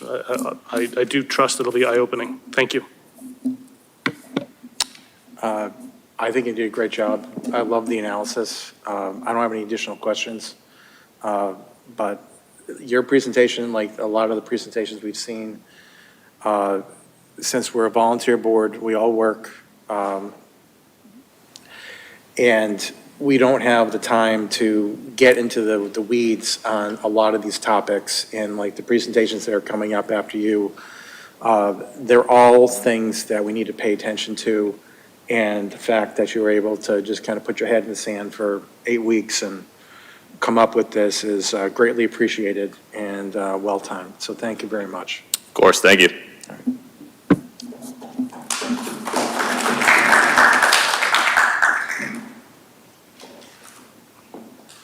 Give me a second to get yours rolling. No problem. This is another DPW presentation? No. I don't know, let's see. Okay. Hi, my name is Katherine Holtz, and I'm a rising junior at UMass Amherst, studying psychology and minoring in business. So I decided to dive into both my areas of study and talk about the financial and psychological impacts of the elementary school redistricting that's coming up this year. So first, I'm going to talk about why enrollment changes matter. So first, for financially, the changes in school assignment could affect housing demand and potentially, eventually, the property values in Acton and Boxborough. This matters because the town relies heavily on the property tax value. And for the psychological aspect, I wanted to see what the changes in the school placement and how that could affect the friendships, routines, and sense of community. Also, the different school zones could mean less interaction across the town, which I will talk about later in this presentation. So first I want to look at what the current housing data tells us. So for the first part of the risk analysis, I looked at data that compared single-family home sales from May 1st to July 23rd in both 2025 and then compared that to 2026. So last year, 33 homes were sold, and then this year it's been up to 61, which is about an 85% increase. This doesn't mean that every new homeowner has children, but it has showed, but it does show an increased residential turnover. This does make enrollment by zone something worth mentioning, and I'll go into that on the next slide. But for the psychological aspect, students may need to build new social connections, which is a good thing, but this could result in their existing friendships becoming harder to maintain. So I have developed a mitigation strategy, which will be on the last slide, but students will just have to work harder and may experience some adjustment and uncertainty, which is something that we'll need to consider. So I looked at data that Scott sent me. It was presented in the April 27th Financial Committee meeting, so some of it might be familiar. But the district has capacity for around 100 additional students. And the concern isn't necessarily just the overall capacity in the schools, but also where potential new students are located. So if enrollment increases unevenly across the schools and families decide that there's a more desirable school, they could experience more, some schools could experience more pressure than others and larger class sizes. And I also looked at that 1,267 families have young adults at home who are no longer in the school system, whether that be in college or out of college. So it's also important to monitor the household composition changes and what types of families are living in what homes. I believe that Scott used the census data for that point. This results in housing turnover, and that could affect enrollment and future planning. For the psychological side, there's less opportunity for students to interact across neighborhoods.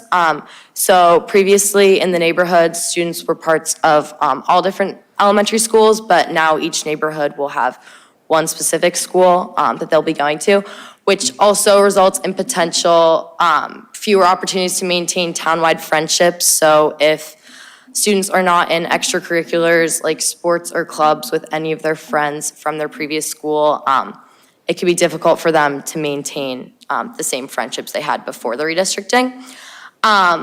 Another concern is that school boundaries may create stronger neighborhood-based social groups. So a certain neighborhood could have parents and students have thoughts that their neighborhood is superior to other neighborhoods because they're in potentially a more desirable school, which is not good for the town.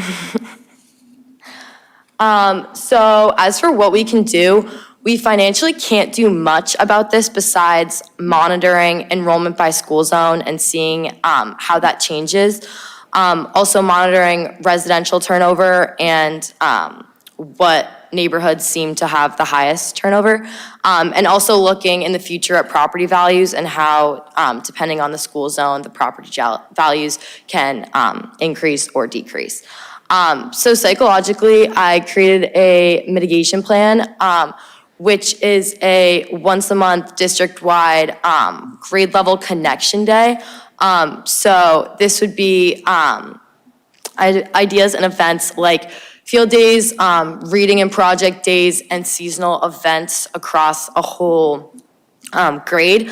So, for example, all first graders going to one of the schools and having different stations reading and intermingling between the different schools and districts. The goal of this is to help students maintain their old friendships and build new ones, so they can hopefully connect both of all of their friends. So yeah. In conclusion, the impacts should not be viewed as guaranteed outcomes, but the housing turnover, enrollment by school zone, and property values should definitely be monitored. That way the town can identify potential problems early and respond as needed in the future. That's it. Thank you very much. We'll go for questions. Roland? So, thank you, Catherine, it's a good presentation. I go back, Scott, to that, I think it was the second or third slide. The one, no, it was the next one that you were just at.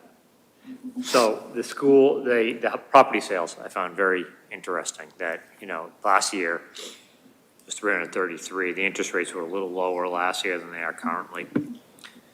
And now we have, maybe they might have been a little bit higher, but, we still have high interest rates in relative to the last 20 years.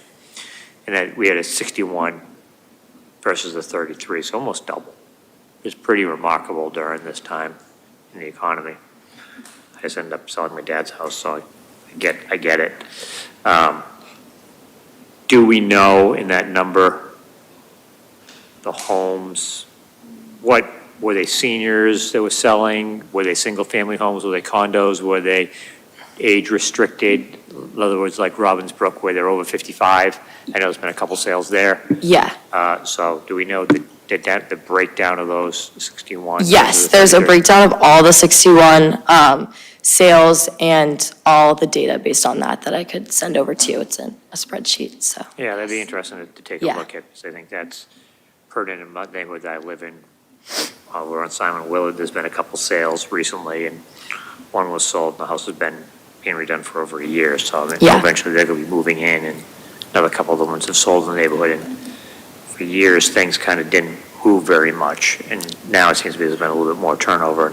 Yeah. I've also seen additions going on homes to either an ADU or added a big garage, things like that, and with living space has changed in the last couple of years as well, so that probably has a little bit of factor on, I don't think it really has anything on enrollment, but revenue might. But thank you, this is interesting. Thank you. I just want to piggyback off of that and say that I would love for us as a committee to find a way to not just have 2 years of data points, to have as many years as we can, and to refresh this on a regular basis. I think that will help us, it's not something we're going to do in one day, but if we have 5, 10, 20 years of data on housing turnover and what type of house was sold, is there a correlative effect on enrollment? And I think that would be very beneficial to the town to start tracking that data. So thank you for getting that started. Thank you. Before I go to Greg, I will continue to track it. I did that manually myself, and then connected it to the census, and then I manually mapped every street to the school district before I sent it off. So I will keep it updated. Greg? Yeah, it turns out that some, I guess I have a question. Is a chunk of that new increase in single-family home sales, is that impacted at all by the new property at Powder Mill, or is that in a separate category? Because a lot of that is multifamily.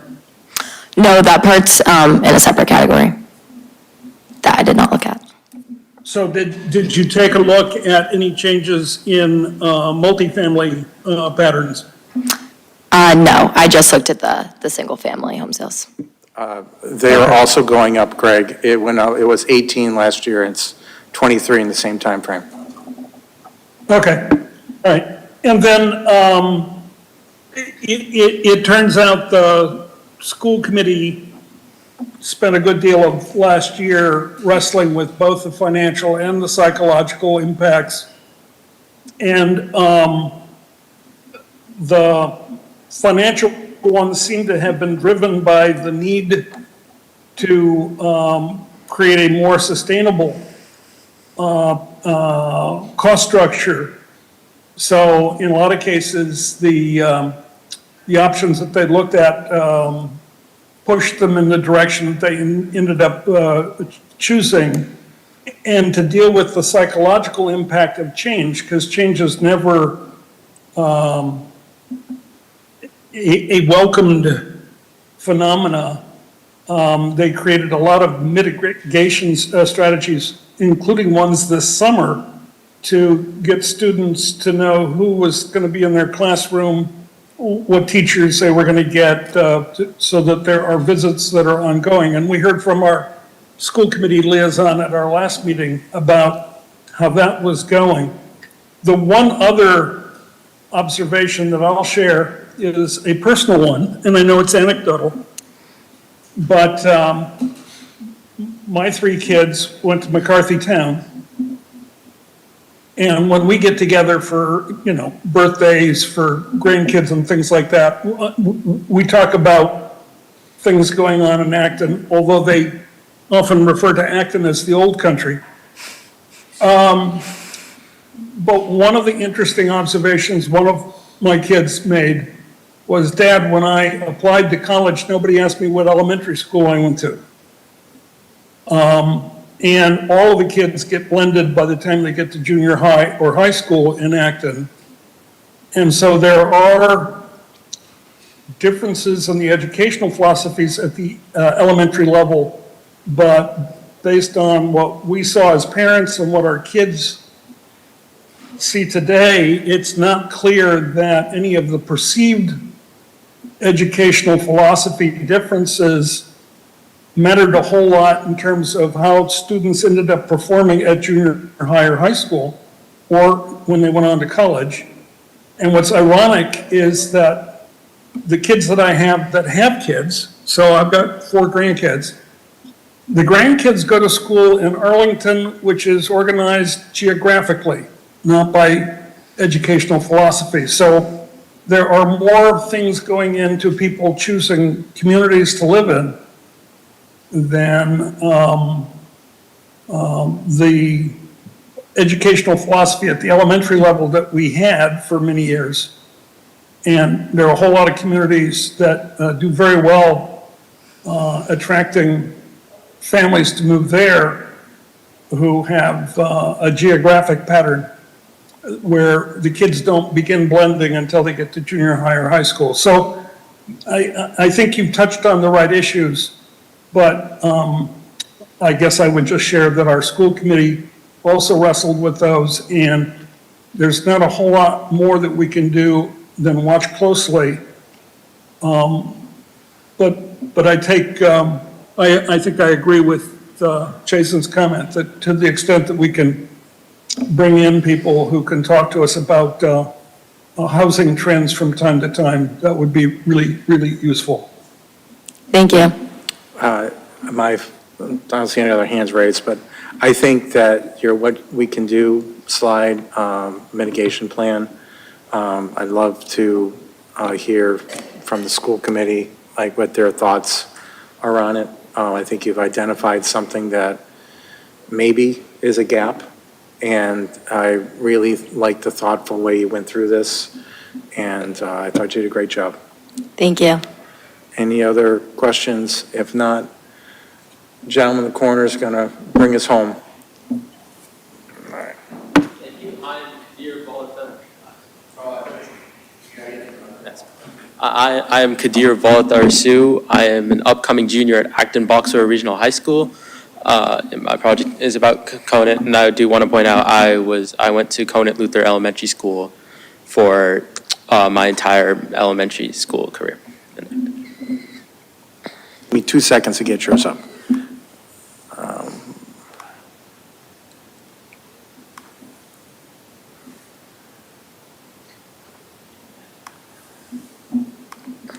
All right, we're live. Yeah. Yeah, next slide, thank you. To responsibly plan for the best future of Acton Boxer School District, by re-examining the assumptions made behind the original closure Conant decision in light of new demographic data and to ensure that any long-term facility plans reflect current, not outdated realities. This isn't a proposal to even reopen Conant tomorrow or any time.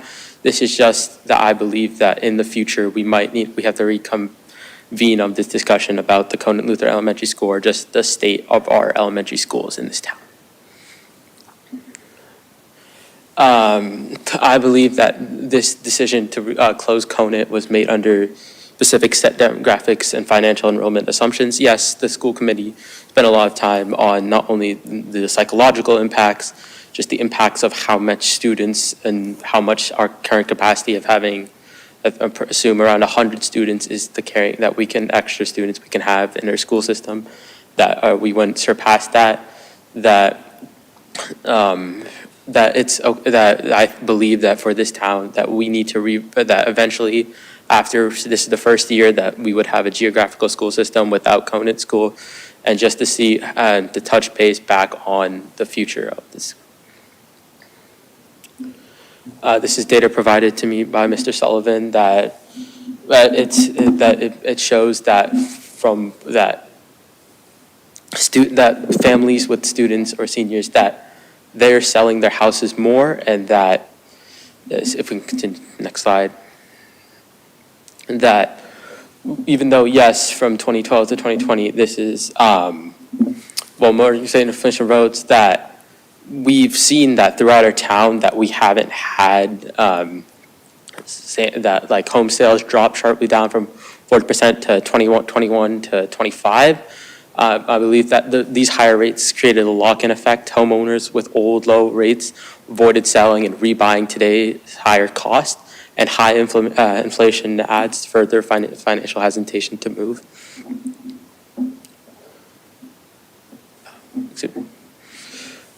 That I think can we go back one slide?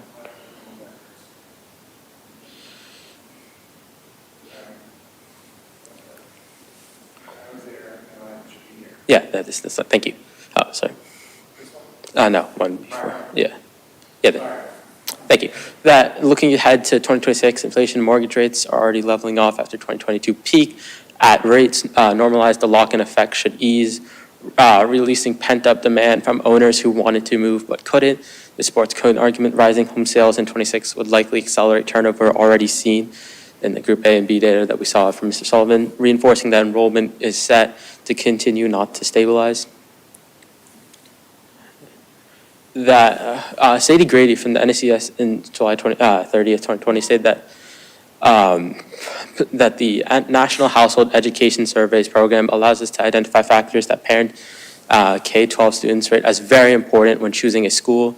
In the 2018 to 19 school year, 36% of students had parents who indicated that they considered multiple schools for the child. Among these students, 79% who indicated the quality of teachers, principals, and other staff were important.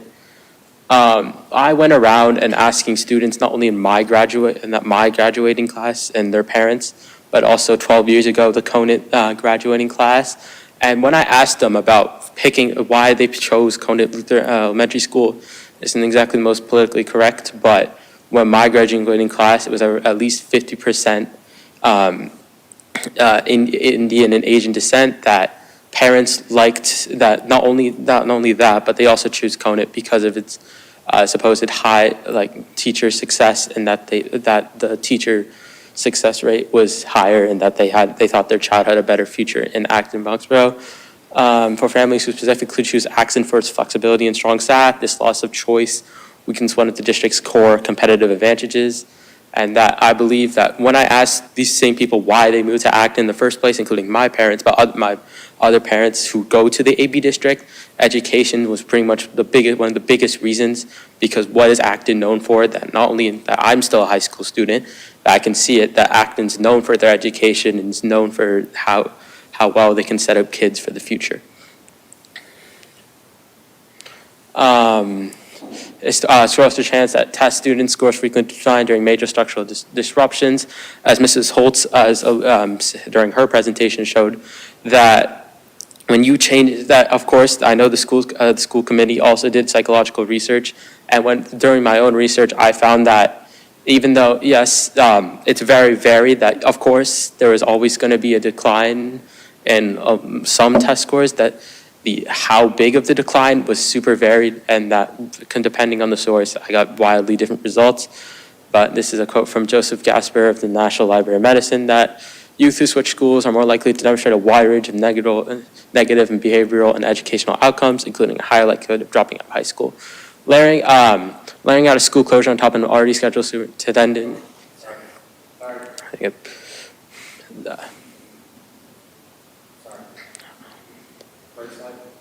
Yes, thank you. That what, as I previously alluded to, Acton Boxborough was known for its academic reputation, that as I am a student, I can see throughout the school of how much studying and appeal and how hard the students of Acton Boxborough work, because it's known for its academic reputation, and that it challenges students to be better students, which will set them future for their college and then just a future in life. Next slide.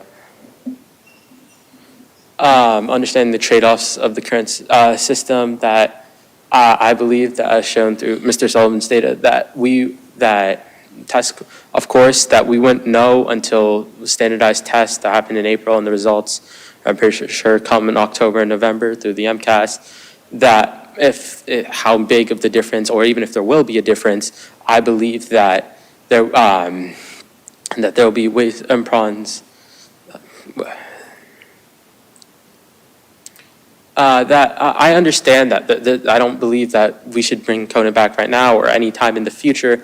I just think that there's a good possibility with the way that I believe that this new system of school system will work, with one less school, with more kids and being stuck and changing schools, especially with the youth and their fundamental, that even if I might come back next year and state that I believe that we should bring back Conant, or at least add more educational facilities, because the way that the town goes, that it would need it. But the whole point of this is just for the town, is just to understand that it should be closely monitored, and that especially once state testing is done and the results come back, to fully understand the change that not having Conant in our school system has done to the kids.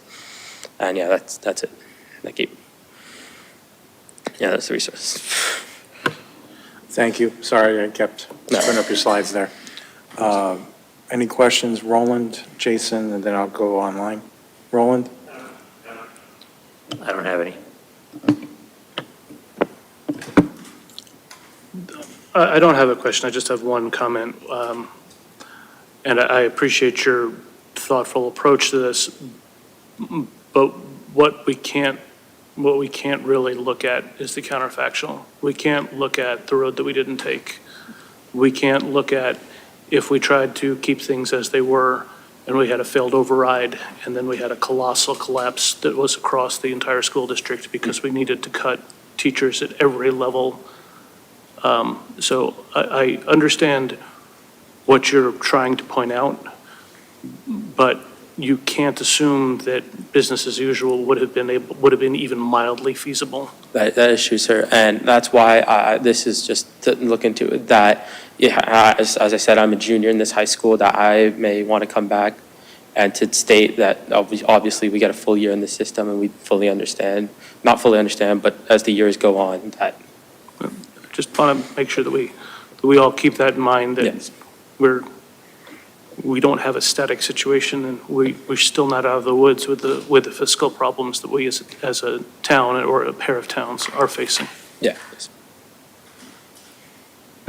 Anybody online have a question?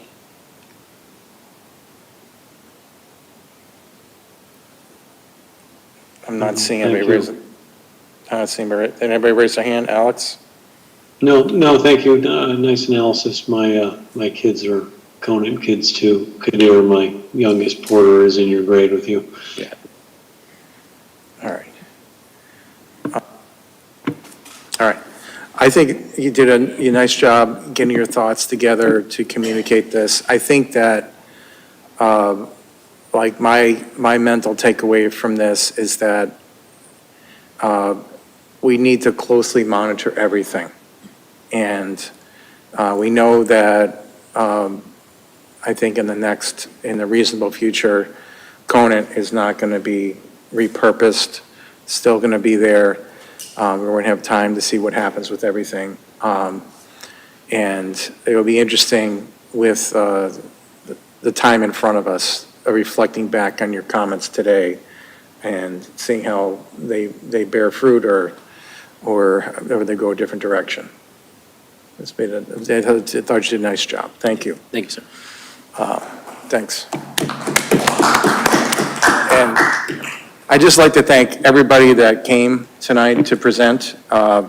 Everybody had a contribution to the Finance Committee, and I think we all collectively greatly appreciate it. And thank you for all your efforts, and good luck on your endeavors in college and school. And if you ever want to come back, we'll happily take you. So, thank you. We will now continue with the chair and normal business. If you folks want to head out, you've been here for 2 hours. Feel free to head out. Thank you. I will get you my deliverables that I owe all of you. One more round of applause. Thank you very much for all the presentations.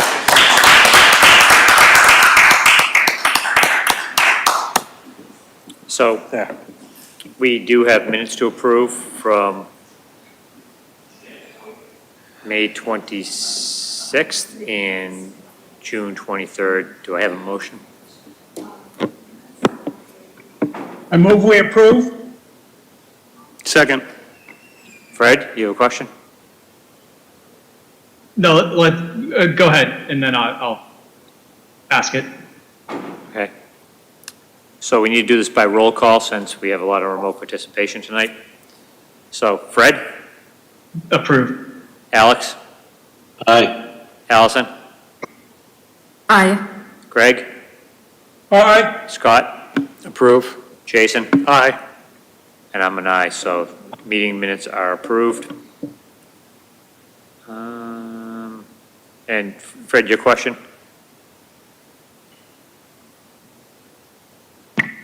Yeah, I'm solo parenting this week, which is the babysitter dropped, which is why I'm at home. I was just curious if there's still quorum if I dropped off now.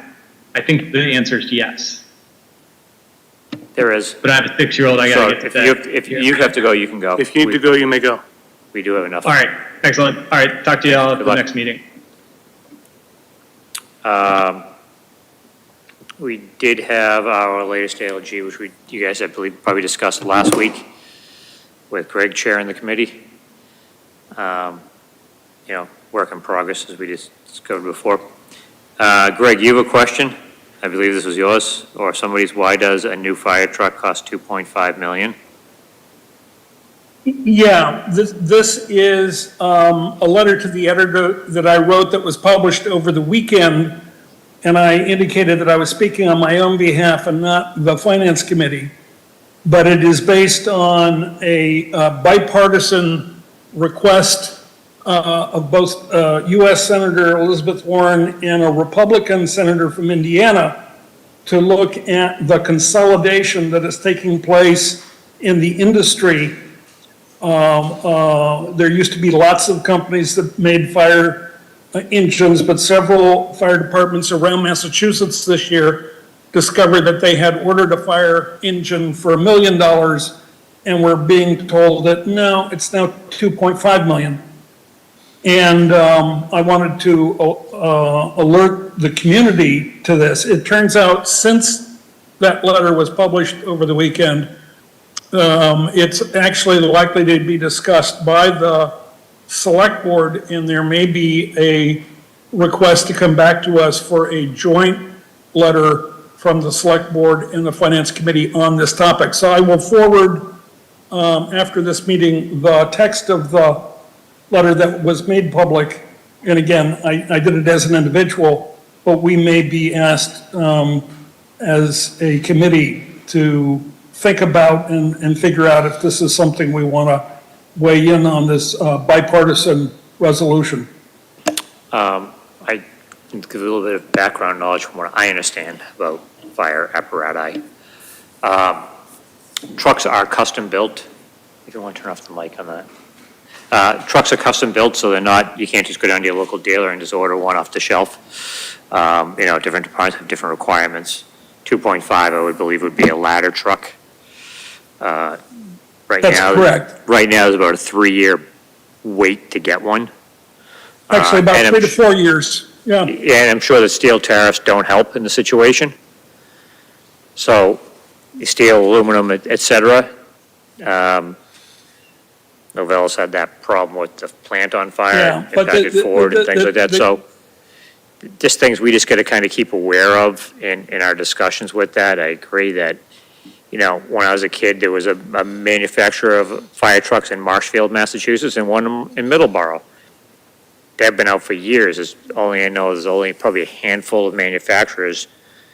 E1 is one of them in Florida. Seagrave is another one.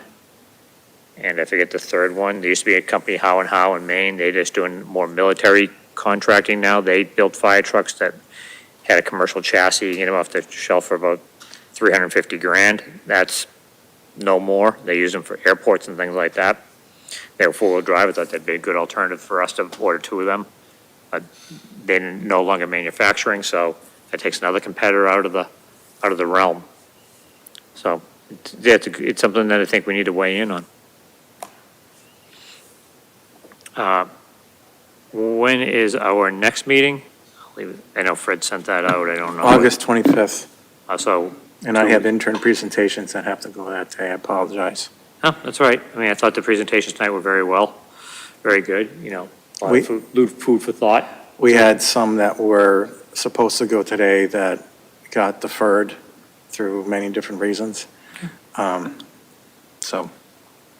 we're going to have we'll have a full meeting. Greg? Yeah, are you going to the tri-board meeting on Thursday? The one that was I thought it was just me and the head of the Foxborough FinCom. Oh, because I'm not going to be able to make it, so. Okay.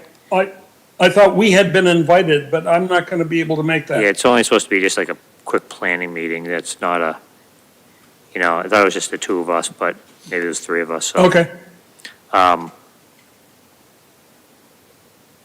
Yeah, I'll probably be attending something along those lines.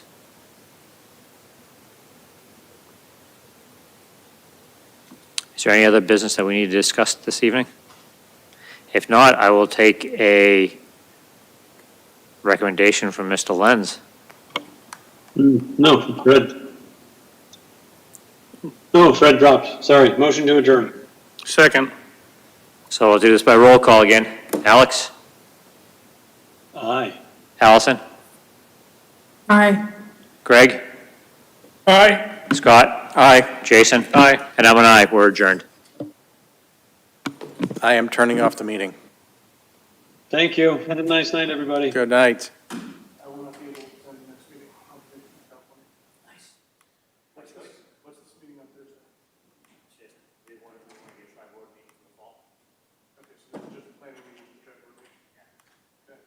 Make sure they don't try and sneak in any little, we're all in agreement, we're not gonna do an override, or we're all in agreement